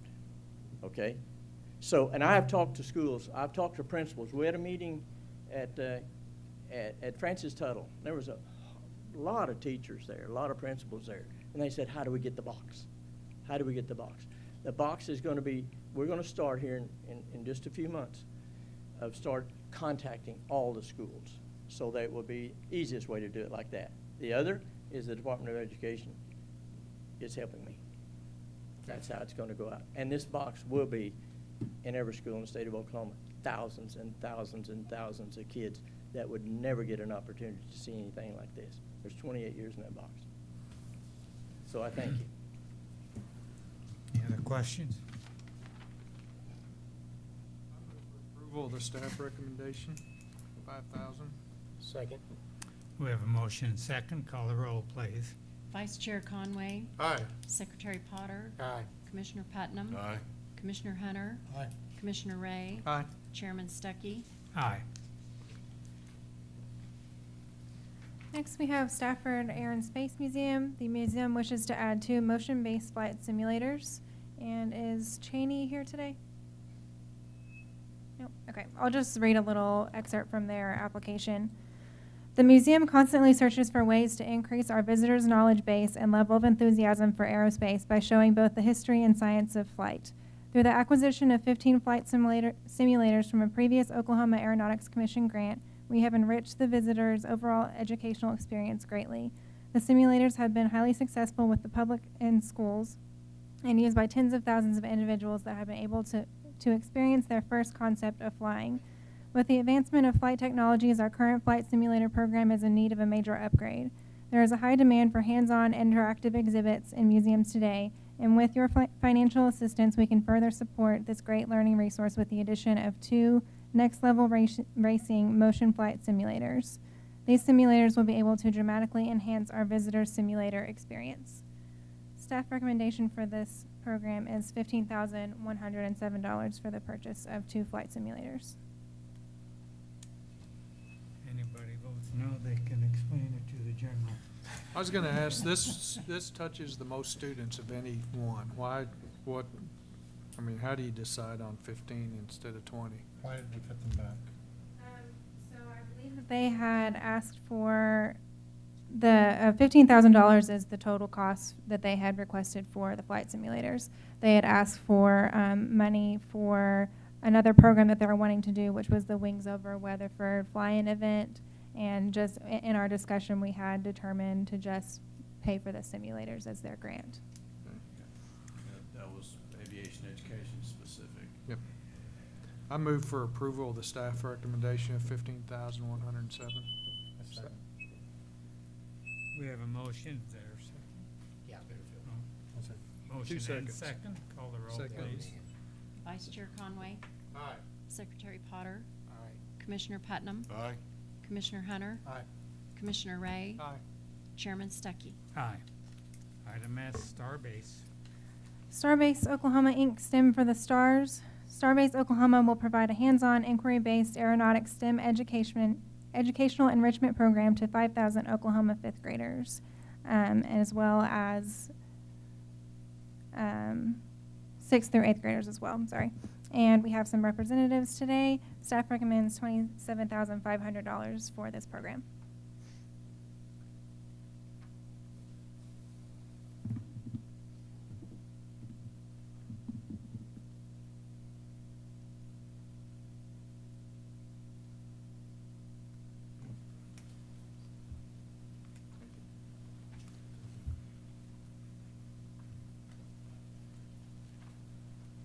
Good morning. My name is Sharon Brooks, and I'm the State Deputy Director for Starbase Oklahoma. Pam Kirk is our State Director, and she was unable to be here today, so I am pleased to speak to you on her behalf. Starbase Oklahoma.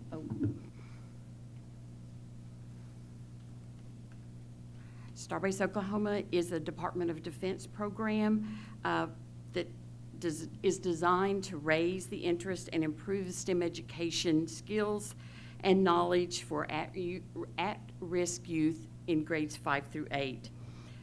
The Department of Defense Starbase offers hands-on, inquiry-based classrooms to promote excitement and interest in science, mathematics, aerospace, technology, and engineering. In addition to increasing their knowledge and skills, these students improve their attitudes and their confidence in these academic areas. Starbase Oklahoma has been around since 1993, and we've had over 95,000 students have participated in our program. With the grant that we received last year, we served more than 6,000 students and more than 250 educators. We have provided them with the mission logs for our program, and your logo is on the back because that is the primary expense that we use for our grant request.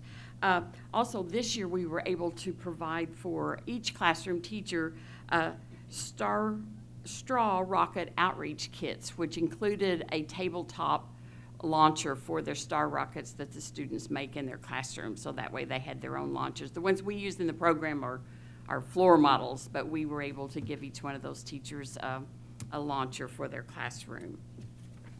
This year we have a new design for our logbook. I don't know if you noticed, it's much more colorful, and we've added a story of an outer space trip that 2 robots are going to take, and so that will be involved in all of the lessons that we have. The students come for our 5th grade program. They come 1 day a week for 6 weeks, and the final day is a career exploration. And for example, at Tinker, we go around and visit all kinds of STEM careers that are involved at Tinker. At Tang, they're able to go around the air base at the Burns Flat campus. They go to Altus Air Force Base, and then at the other location is Fort Sill, and so they're able to visit that on the 6th day.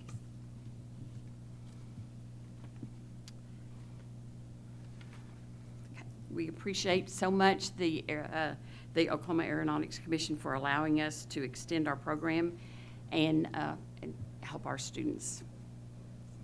Thank you.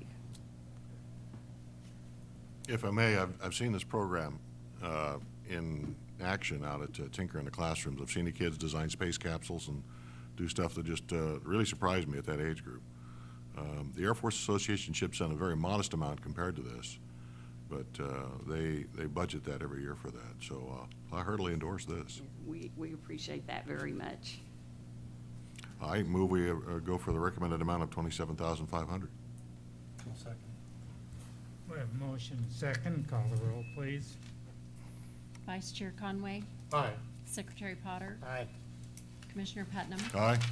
Commissioner Hunter. Aye. Commissioner Ray. Aye. Chairman Stuckey. Aye. Thank you very much.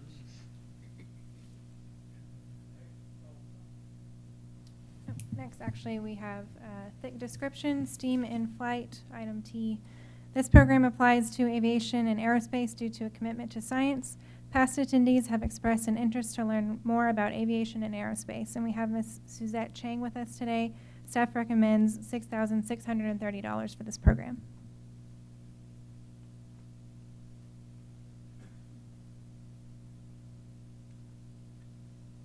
Good morning, gentlemen. My name is Suzette Chang. I'm with an organization called Thick Descriptions.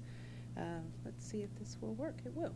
So for approximately the last 4 years, we've been going to overlooked communities in the state of Oklahoma. And when I say overlooked, we define that as rural communities, minorities, including women, gender, class, race, foster children, and we offer STEAM, which is STEM is the base of it. However, for us, A means anthropology. In order to educate people, you have to understand their backgrounds and how they learn and their family experiences, and we bring that all into the STEAM project. This coming year, we plan on adding aviation to it. We have dealt with approximately 150 children in the last few years, and what seems to be a big interest is animals and their connection to aviation. And so we currently serve Oklahoma City, Midwest City, Clairview, Boley, and we have now been confirmed with Shawnee. Questions? So those 200 participants are spread over those locations? Yes. And this is held once a week, once a month? What does your program layout look like? Typically, we offer it during the spring, summer, and fall. And what we do is we connect with local schools. In fact, in one of these communities, there isn't a school, but we connect with the teachers and we identify where the children are in their academic journey, and we work to complement. So what grades do you integrate with? We integrate from K through 8 for this project, but we'll go up to 12th grade. Okay. We also involve the parents. A big issue with a lot of these kids is they get a lot of good information at school, and then when they get home, their parents aren't quite sure what to do and how to connect that. So we not only educate the children with the assistance of the information their teachers have provided us, but we engage their parents as well and their family members. So it's not just something that happens at school.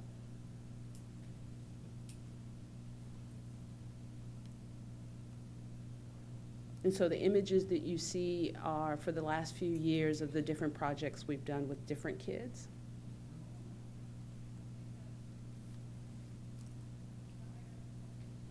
And this last one is one of our volunteers engaging with the kid, building a structure out of marshmallows and Jell-O.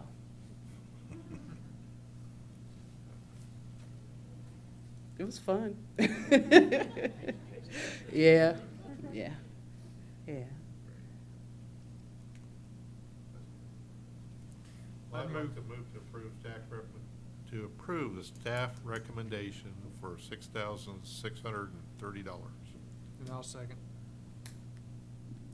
We have a motion. And second, call the roll, please. Vice Chair Conway. Aye. Secretary Potter. Aye. Commissioner Putnam. Aye. Commissioner Hunter. Aye. Commissioner Ray. Aye. Chairman Stuckey. Aye.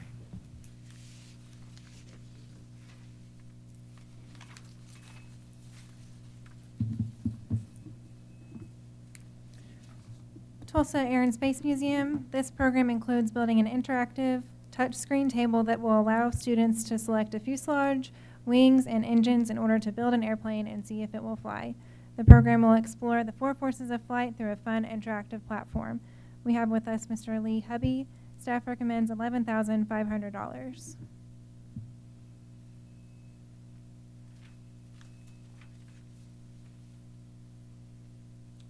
Chairman, members of the commission, thank you for allowing me to be here. The Tulsa Air and Space Museum has been in existence now for over 20 years. I've been privileged to be a board member and recently gave up my title of chairman of the board since 2004. Our mission, preserving Oklahoma's heritage to inspire science-based learning through discovery. We really are in it for the kids. As a matter of fact, just a couple of numbers for you. Of about 60 to 70,000 visitors we have each year, roughly half are children. And out of that number, included in that number, last year alone, we had over 11,000 kids there on field trips. So we work very closely with the schools. The program that we are asking for your help on is one that is interactive. Over the years, we've learned that kids do better when they are able to participate, when they're able to build things and interact with it. I don't think very often you can see a kid staring at a screen watching somebody yak at them for 5 minutes. So over the last several years, and thanks to you all, as a matter of fact, we have established several exhibits. We have we've had smart boards, a hot air balloon simulator, aircraft simulating controls, and they're very, very, very popular. So we wanted to continue in that vein with what we call a touch table. Somebody says, well, what's that? Well, I always tell people, I said, think of if you watch Hawaii Five-0, for example, if you ever noticed that when they're going through and they're looking for the criminal records and so on, they use a touch table. The program that we have is interactive. We call it Build Your Own Airplane. And the goal of this program is to inspire more students to choose a career in aviation by expanding their knowledge of the science and specifically about the 4 forces of flight. The program includes building an interactive touchscreen table that will allow students to select a fuselage, wings, and engines in order to build an airplane and then see if it'll fly. Once the user makes the desired selections, the aircraft then will attempt to fly. If the selections are proper, the flight will be successful. If not, the interactive program will let them know why. For example, if a wing is selected that does not produce enough lift for the fuselage, the program will inform them of that. If the engine does not produce enough lift or enough thrust or too much, the program will explain that as well. So the overall objective is to give students a tool that will demonstrate how lift, thrust, and drag all work together, and these variables must be balanced for flight to be achieved. Using an interactive platform will challenge the students, introduce them to new technology, and make learning interesting as they apply these scientific concepts. We appreciate the chance to present this program to you and are very grateful and appreciative of your past support. Thank you.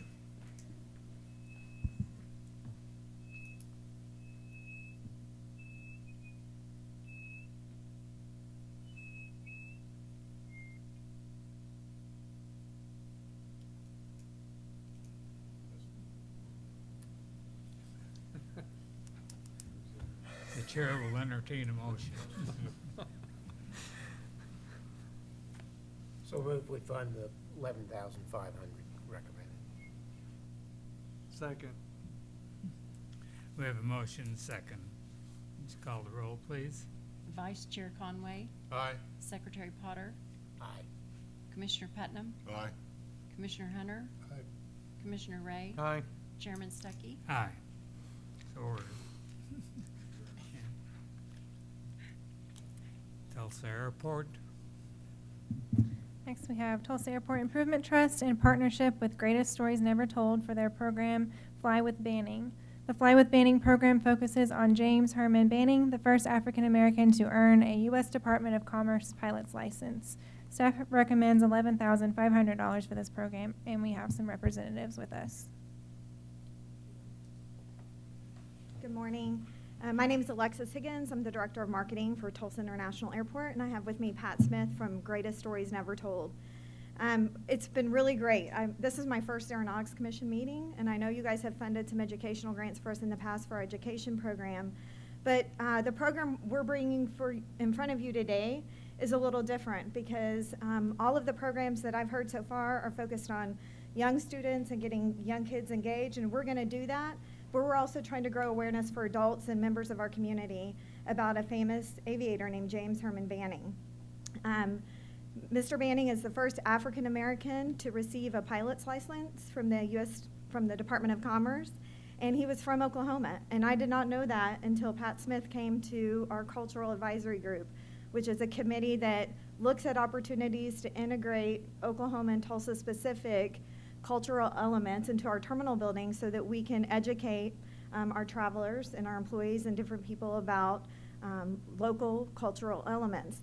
And Pat's going to be able to tell you more specific information about the exhibit, but we're just excited because this will be our first aviation-specific exhibit. We've hosted exhibits about the Greenwood District, which is a famous area or culturally significant area in our downtown, about architecture, about the Price Tower Art Center, but this will be the first aviation exhibit that has a dedicated program to educating our travelers, and then Pat's put together a great program that tells a little bit more information about Banning and includes, it's not just going to be at the airport. This program is going to be integrated with a movie at Circle Cinema. There are going to be many elements throughout the month that we're going to be able to use to tell children, parents, teachers, and other community members about who James Herman Banning was. Hello. I was a teacher for 30 years, mostly in Oklahoma, and I had never heard of James Herman Banning. He came to my attention when National Geographic asked me to do an entire statewide program on aviation for the centennial of flight. And I found Banning and Allen, his co-pilot from El Reno, Oklahoma. Banning was from a homestead near Canton. And I was appalled that I'd been through Frida Deskin's space camp, I had done all of these different aviation things, never heard of James Herman Banning. And I decided this was a story our kids needed to hear. He inspires girls, boys, minorities in particular that don't see people that look like them or look different than you and I standing here today in the history books. And our two goals, the STEM has to be there. All of that is in flight. I'm preaching to the choir here on that. But we also want to make that personal connection with his story and flight that makes the kids leave the room, and their parents, when they come to the evening activities, and their grandparents, leave the room with, I feel like I know him. There's a connection here. If he could do it with all of the challenges he faced, I can do it. That's really important. And the STEM element allows us to be sure it's taught in every classroom, because that is a major accomplishment that has to be made in these middle grade kids to get them interested and want to further and go into STEM careers. But the emotional attachment allows them to identify, to remember, and take it personally. And the Smithsonian my partner in this company has worked with the Smithsonian, and one of the things they discovered is an emotional connection with the child keeps that learning going to advanced learning and even lifelong learning. And that's what we want to do, encouraging our minorities, our girls, everybody to look at this, and not just aviation, but it's focused on aviation because that's just fun. And it's a small exhibit. It fit at Rudisill Library. We had over 8,000 people visit it at Rudisill Library in the month that it was there. And at schools, it's not just their population, it's who can be bused in. We're busing kids to the airport. I'm talking to Tulsa public, especially those North Tulsa Greenwood school kids will be coming to the airport and making that connection. When Banning comes walking down their hall in his total attire, staying in character and talking to those kids, it makes an impact. Great story. When does the book come out? Well, actually, your timing is good. We have it with a publisher this week that's interested, and I can't tell you the name of the illustrator, but he's from Oklahoma, and he's an African-American National Award-winning illustrator that wants to illustrate the children's book, because it's like an advanced picture book. It's for older kids, but it's picture book. And we now have an agent as well. So soon, we hope. And it will probably, well, it may be Fly with Banning. It might be also Flying Hobos, because that's what they called themselves. They ask for money at every stop, and people that sign, like your names, will be on our gold book. They signed the names of the wings of his plane. And when he got to New York and Valley Stream, he said it was crowded in the cockpit with all the people that flew with them from Los Angeles to New York on their flight. And you guys will be there on our book. Thank you, by the way. Anything else?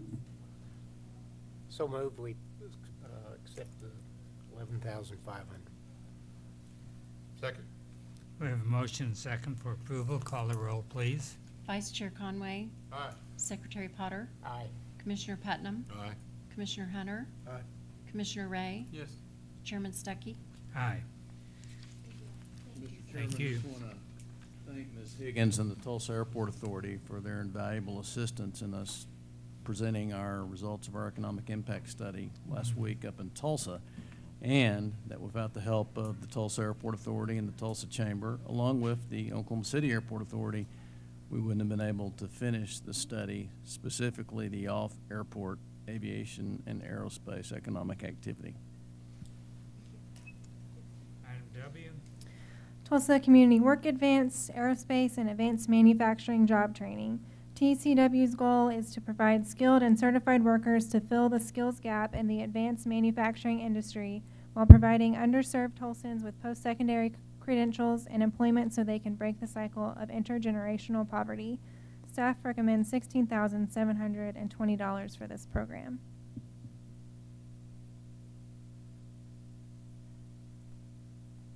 Good morning. Thank you for having me. This is my first time to be here and to present, so I appreciate the opportunity. For the sake of time, and I'm known as a fast talker, I want to cover everything, but feel free to interrupt me. We are only 6 years new, and we're one of 4 programs in the country like ours, so some of this information may seem unique, so I want to cover as much as I can.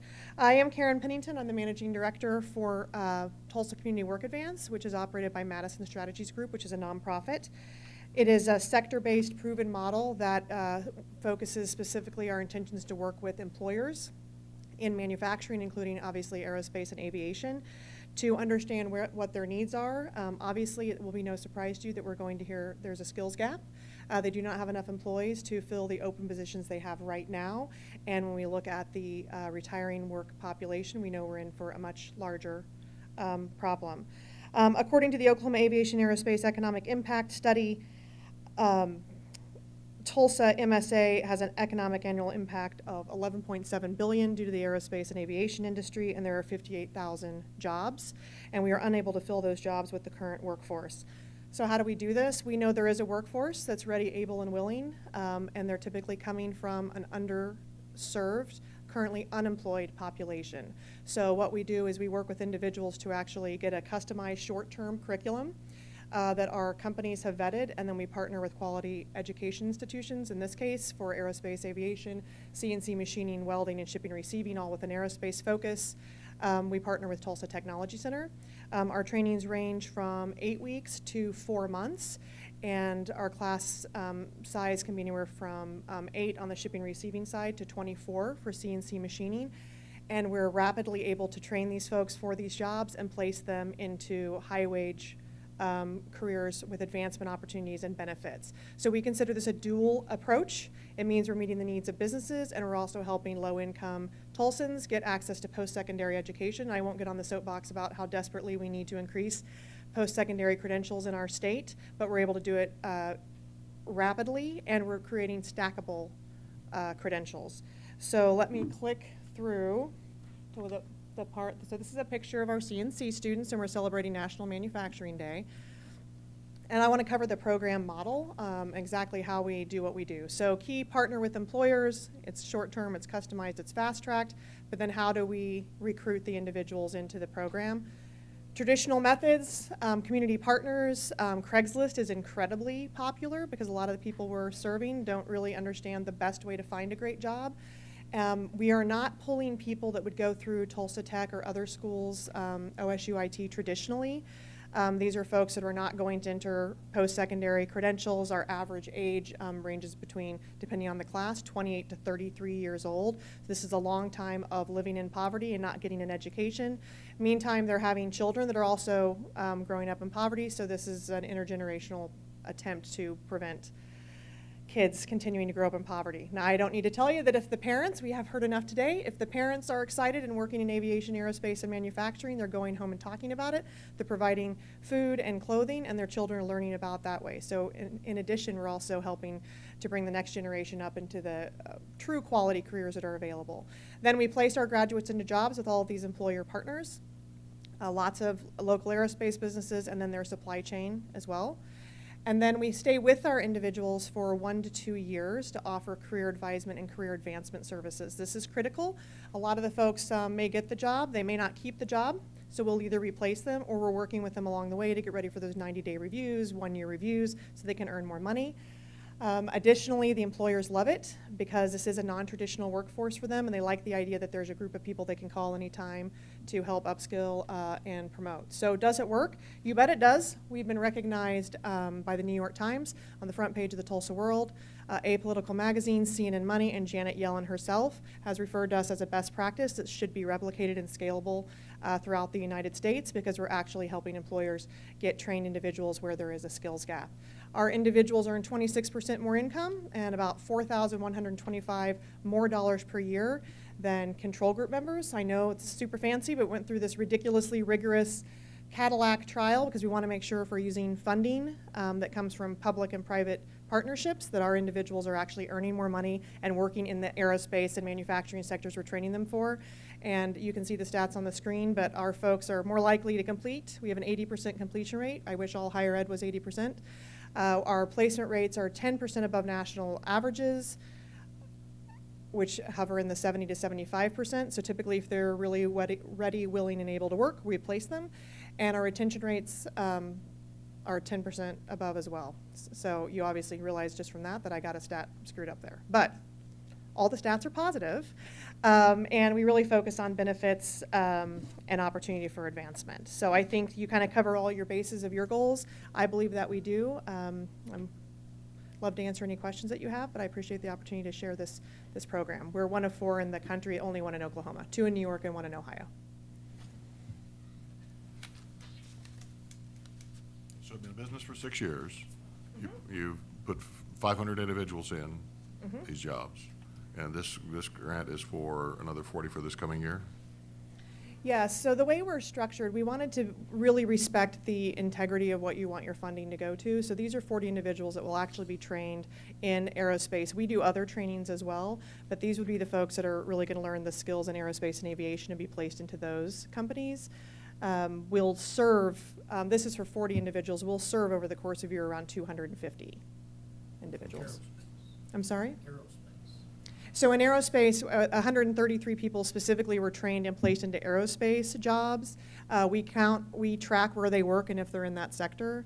Of course, they move around because a lot of the skills, we want to teach transferable skills as well. So if they're working in oil and gas, for example, we had a lot of people that move into aerospace because the skills we taught them are transferable and now they're in. So this number is just what we're able to track in the first year that we're remaining engaged. Yes. We do all of our training actually now at Tulsa. That's for this sector, it's at Tulsa Tech. Who are some of the aviation and aerospace companies you've placed? Spirit, Nordam, M&M, Janeway Machine, Precise, to name a few offhand. They love the program.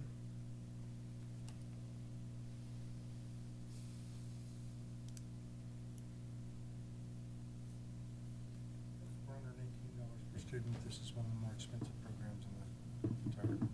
I anticipated that you were going to ask comment on that, and I'm glad that you did, because I get asked that all the time. I have a lot of philanthropy that funds this. What I would like to, I point out a couple of things. One, we're talking about college education, post-secondary, stackable, that actually leads to a career. So when you look at the fact that it's college that's leading to employment within 6 months, and they're earning substantially higher wages than the people that don't receive the training, and over the course of 2 years, they're earning then an additional 30% I would say that it's actually quite a low cost, considering that we're getting someone that's living in poverty now, out of poverty, off of state education systems, and simultaneously working with employers that are desperate for workers so they can continue to grow in our state. So yes, compared to other programs, but we would be a very unique program from what you've heard today. Commissioners, if I might, this is a new step for us. This is adult education. This is not workforce of tomorrow. This is, in a sense, workforce of today. And I myself feel like I don't think there's anything that certainly restricts us. And there are people that, like she said it very well, but this puts people to work, puts them to work where we need them to go to work, and they're getting certificated. I mean, this is a little different than where we've been, but I think it's certainly legitimate, and it's going to involve higher costs because of that. We can track it over a year's period, couldn't we? Apparently, Oh, heck, I have more data than you can believe she does. possibly imagine. We'll send you the Yeah. spreadsheet. Yeah.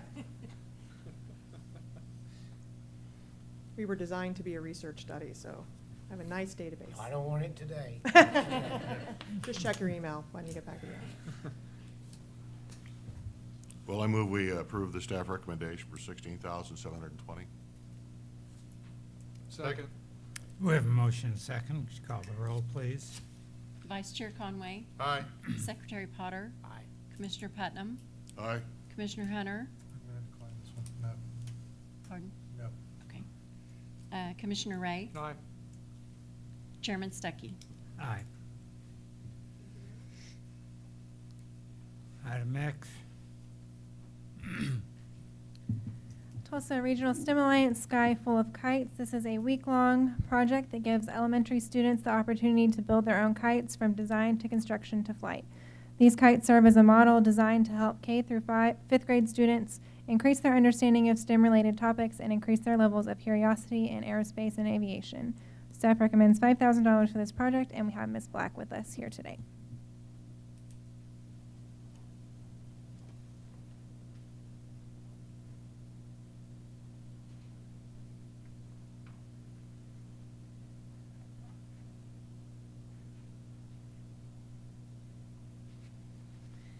Good morning. Thank you so much for your support for our Kite Festival. I'm with Tulsa Regional STEM Alliance.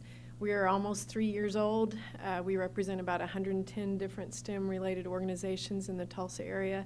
Our mission is to build broad, deep, and innovative pathways for students to access high-impact STEM careers. Thanks to your support and that of Flight Night and Hideaway Pizza, notably, this year we were able to reach 16,500 students with our Kite Festival. They came from 72 different schools across the state of Oklahoma in 11 counties. That represented, the week-long project represented 78,000 hours of STEM programming for Oklahoma students. If you scan the stats there, about a quarter of them, or about 4,000 students, it was their very first opportunity to be involved in STEM programming. If you look at the numbers, about 75 to 80% of them believe that this experience made them feel more like STEM is important, that it's fun, and that it's something they're interested in. So those are all outcomes that we are very interested in, and 100% of their teachers thought that this was a very unique learning experience for their students. If I could bother you with one story, the first year we had the Kite Festival, one of our committee members saw one of the kids flying the kite he had built, and she said, "Where'd you get that kite?" And he looked at her and he said, "I built this." And we were like, okay, that's it. That's really what we wanted, was for the student to have that empowerment of knowing no one gave him that kite, no one bought that kite for him, but he built it himself. And so we think this is a really powerful tool at a really low cost per student to help our students begin to appreciate the rich aviation history of the state of Oklahoma. And we thank you for considering supporting it again this year.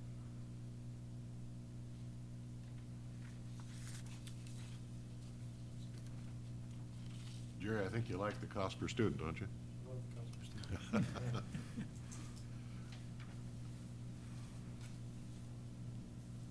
your pleasure, gentlemen? I move for approval of the staff recommendation.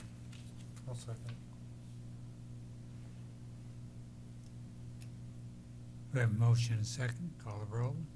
Vice Chair Conway. Aye. Secretary Potter. Commissioner Putnam, Aye. Commissioner Hunter, Aye. Commissioner Ray, Aye. Chairman Stuckey. Aye. So ordered. Thank you. Item Y. Okay, thank you for sticking with us this long. This is the final item. This is University of Oklahoma Sooner Flight Academy. The primary goal of OU Sooner Flight Academy is to provide opportunities for learners of all ages to develop a love for aviation. And staff recommends $46,750, and we have Mr. Matt Esker with us today.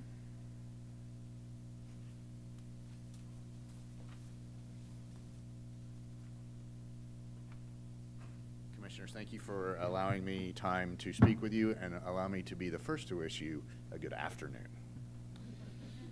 We have placed at your desks there a little flip book with some information. I won't go through all of that information.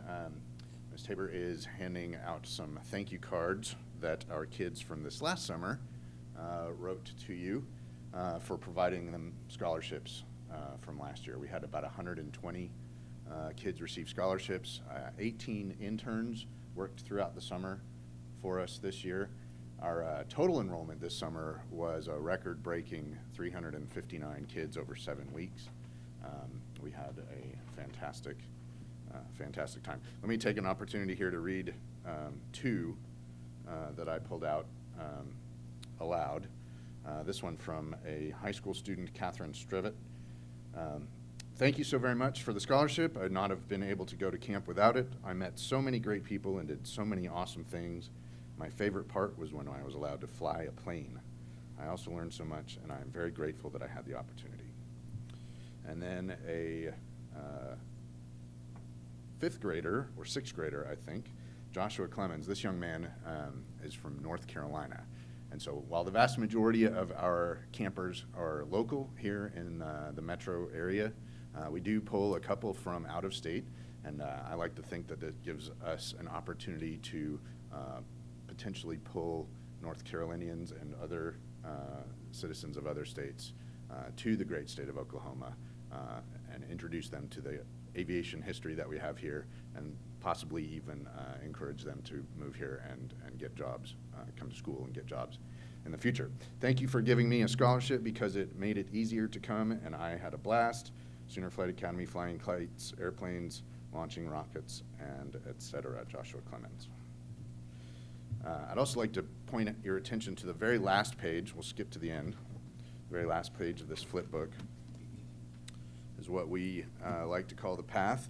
What's unique about Sooner Flight Academy, I think, is that we have many, many students, many campers come back year after year after year. The program is different for each age group, and so they get a different experience every year.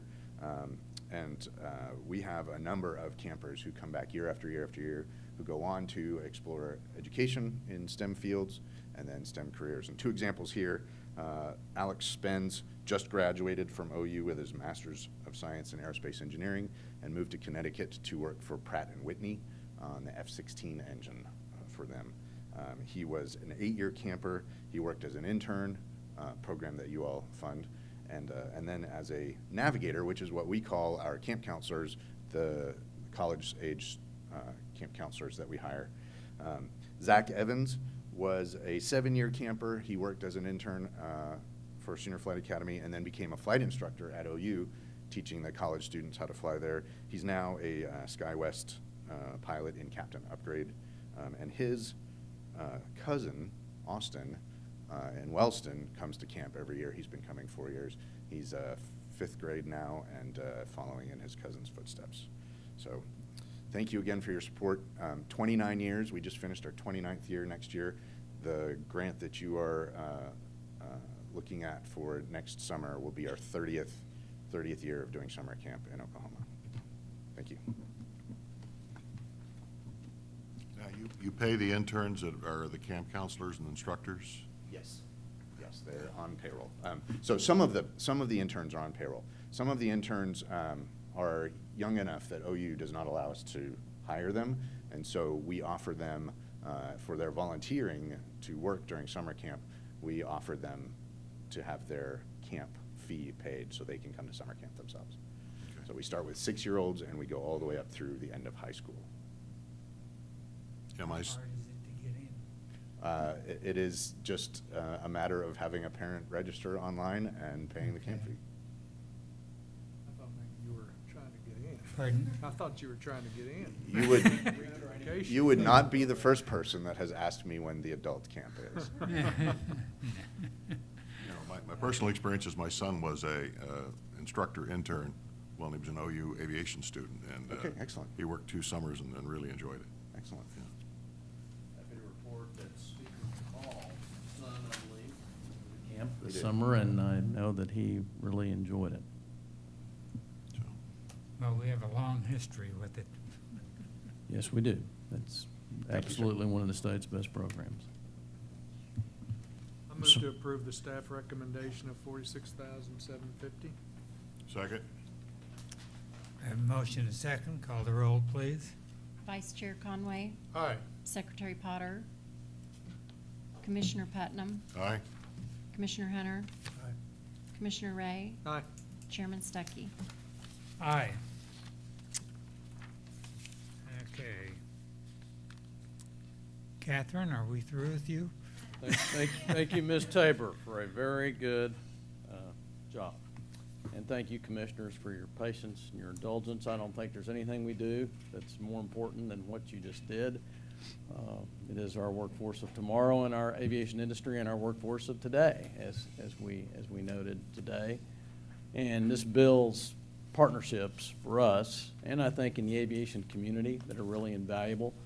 I can tell you that probably at least more than half, because we've had a relationship with probably more than half of the people in the room today that were applying for aviation education funding, stood up for us in the last couple of years when money was taken from us, when consolidation was toyed with, and they spoke very strongly and resoundingly in favor of the Oklahoma Aeronautics Commission. So good friendships, and we get good friends like General Tom Stafford, which, whether it's military training airspace or some things that just aren't right about charter exemptions from the aircraft excise tax, he will speak up for us and make calls. He likes working the Oklahoma Legislature as much as Congress. So, with that said, Mr. Chairman, NBAA, which I know you're very familiar with, this will probably be about the 8th or 9th year that we've partnered with the Department of Commerce. One modification make to the item on the agenda. I am only seeking approval for up to $3,000 for our partnership at NBAA this year in October. Be attending. Who's attending this? I am probably going, most likely. Is the Department of Commerce paying the other half, or how does We this work? we will end up with about 6 partners. Tulsa Regional Chamber is a partner. Commerce is, of course, a partner. Commerce makes the arrangement for the booth. And we're talking to several other communities and actually some private entities as well right now. We're probably going to go up next year to a larger, because Tulsa Airport Authority would like to partner with us, but they'd like a larger footprint, and they're willing to pay more to achieve that. It makes a more dramatic statement. You'll remember, Chairman Stuckey, we used to have a 30 by 30, and we're in a 10 by 20 now, but the NBAA can be kind of expensive. I move to approve. Second. We have a motion and second. Call the roll, please. Vice Chair Conway, Aye. Commissioner Putnam, Aye. Commissioner Hunter, Aye. Commissioner Ray, Aye. Chairman Stuckey. Aye. So ordered. Item 6, Grayson, Economic Impact Study. We have it. We saw it, we had it. Thank you. Sandra, there we go, some pictures. Thank you, commissioners. Yes, thank you, commissioners, for attending. We are going to do the full-blown presentation at the October meeting. The reason we wanted to put this on the agenda today, to invite you to the September 15th training that we're going to have here at Rose State College, as Director Byrd and the Rose State folks were mentioning earlier. We'll be sending those invites out if you haven't already received them. We'll also be doing a little shorter training at the Oklahoma Municipal League Conference in Tulsa on the 14th of September.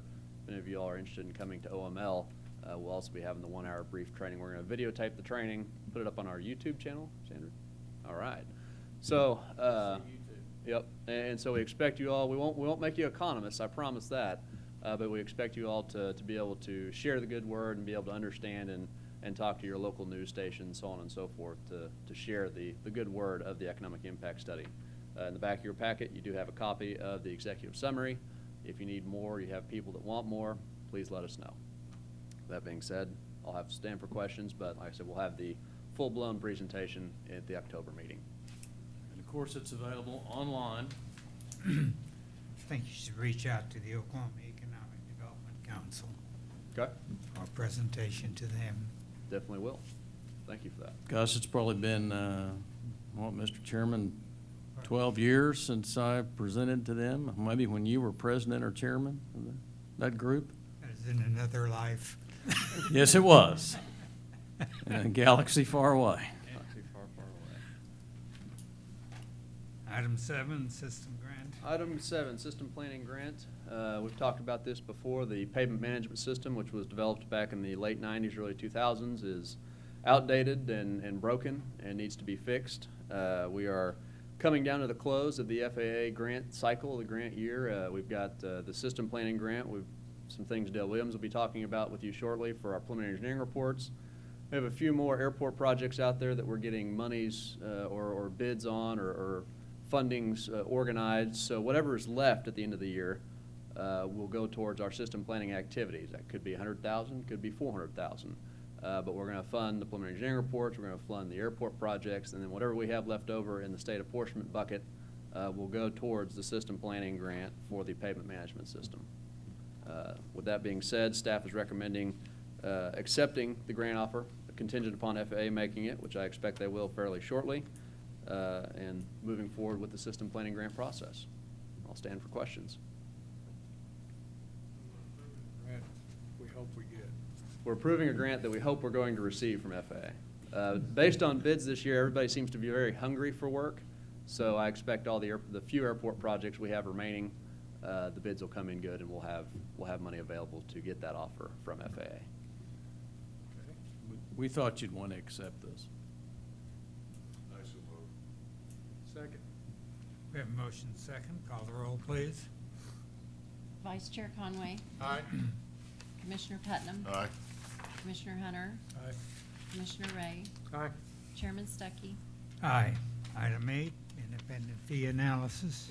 So along with this project, as we move through the consultant selection process, we've actually selected a consultant. Now we're negotiating the scope and fee proposal for the project, providing FAA gives us that offer, which we hope and have our fingers crossed that they will. An independent fee analysis is done on the fees and the scope, and we believe, as was done with the economic impact study, that our friends at the Alabama Department of Aeronautics are probably the most independent people to do such an analysis. Sometimes you have former consultants, former FAA officials do it, but everybody knows everybody, and so we feel that Alabama Aeronautics is going to give us a fair shake. They gave us a great shake back in 2015 when we went through the independent fee analysis for the economic impact study, so we'd like to do that again. And I will tell you, this is kind of a new way of doing business, something we're going to try and champion through our National Association of State Aviation Officials to have more state agencies partner with other state agencies to do these independent fee analysis. I think it's something that Director Byrd and I are going to highlight at the NASAO conference in a We were couple the of first weeks. ones to do this, and now other states have kind of, that makes some sense to utilize our professional brethren in other states, and usually I think it results in a savings too. Yes, about $2,500 is what they're going to charge us, which usually if you go private, it's usually about $3,000 to $4,000. So we are saving a little bit of coin doing it through another state agency. Very independent look. Yeah, there will be no questions on the independent portion of this. Staff recommends approval. So moved. Second. We have a motion second. Call the roll, please. Vice Chair Conway. Aye. Commissioner Putnam. Aye. Commissioner Hunter. Aye. Commissioner Ray. Aye. Chairman Stuckey. Aye. So ordered. Item 9, capital improvement grant program. Dale. Morning, Commissioners. Staff is requesting your approval to move forward and contract the necessary services required to add 2 projects to the, and also apply for and accept an FAA grant to fully fund the 2017 preliminary engineering report. The reason we're asking for your approval of the FAA grant, if offered, is once FAA does make the grant offer to us, mails it to us, the director has 10 days to sign it and return it back to us. So we kind of need to be on record as approval. The two projects being added to the 2017 list is Chandler and Mid-America. The project at Chandler is to, the report will do a study to construct a parallel taxiway. Currently, the runway does not meet the line of sight where one pilot cannot see the pilot at the other end of the runway. So for safety reasons, a parallel taxiway is needed. This study will do that. The second project is at Mid-America Industrial Air Park. And that is to complete the parallel taxiway on the 3-5 end of the runway. About 1,600 feet of runway there that's goes off into a drainage ditch. So the study will do the scope, determine the scope and cost to construct that. The total cost of these two projects is estimated to be about $140,000. We're still in negotiations with the consultants on those exact fees. $126,000 or 90% of the funding will come from the FAA grant, and 10% will be state funds, approximately $14,000. Staff recommends approval. This doesn't actually build the taxiways, correct? That does not. This comes up with the final scope and estimated cost that will allow FAA to plan and program those funds into the Washington database. Does this get us the engineering, surface topo and engineering work? Does it do what? Does this get us the engineering work? Yes. This will get us the engineering work that is also based on the topographical survey work that's done and the geotechnical work that's done. Just a quick note, Commissioners, but I think it's important, given we just published our study at Chandler. I think they have 3 base jets at Chandler, 2 and used in a King Air and used by Laguerre Walking Stick. Some of you probably know Brent Laguerre, but they use that airport quite a lot. And then at Mid-America, I believe that Google is one of its users.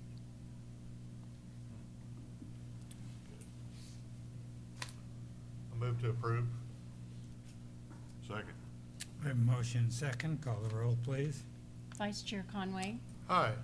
Commissioner Putnam, Aye. Commissioner Hunter, Aye. Commissioner Ray, Aye. Chairman Stuckey. Aye. Item 10, upcoming events. Good afternoon, Commissioners. Just a few items to let you know. Behind the tab, there's aviation events. Wings and Wheels Festivals is happening this weekend over in Anadarko. Of course, there's the regional fly-in at Westheimer on September 8th and 9th. And Altus Air Force Base is also having an air show, and I think the Thunderbirds are going to be there on September 9th, so that's going to be a big weekend for aviation here in Oklahoma. There is a UAS drones interim study on September 19th in the afternoon at 1:30, if anybody is interested and wants to attend that. And Okmulgee's first air show is September 30th. I'll stand for questions. President Baker from AOPA will be here at the AOPA Regional Fly-In at Westheimer. He will speak at a breakfast on Friday morning at 7:30 in the hangar out at Westheimer. Big hangar. And as you know, we have a very good relationship with AOPA. So, and in the interim study that Sandra mentioned, I may be testifying in that study at the UAS interim study on the 19th at the Capitol. I know it's not on there, and I don't think, but our interim study with respect to military training airspace, which we were very involved in that endeavor, we'll cover this at our next meeting too. But that is, right now we're looking at tentatively Tuesday, October the 11th. So you might want to certainly, Commissioner Putnam, I know you're interested in that, so that's what's looking like. That will be the date. That's Congressman Russell wants to be present and testify, so that's the date that works. Tuesday, 11 October. Tuesday, 11 October. It will be in the morning. We don't have it'll probably be 9 o'clock, but it could be 10 because some people will be coming from outside. The 11th? What's, okay. And Could don't forget- change. Well, I said it's tentative. Don't forget our next commission meeting is October 4th. Yes, October 4th here at 10 o'clock. Secretary Patterson sends his regrets. He is out of state, but plans to make our next meeting. Are those your concluding remarks? I think so, although I was asked to say something. If any of you all have Yeah, constituent charts. members that would like aeronautical charts, please let us know. We can mail those to you or directly to those folks. Thank you. I think, Commissioner Hunter, you'll be getting some charts for your airport. Our next meeting will be October 4. Here. What's that? I think everybody uses iPads now. Not Senator Inhofe, as we know. Is there any new business? We are adjourned. Thank you, gentlemen. For your patience.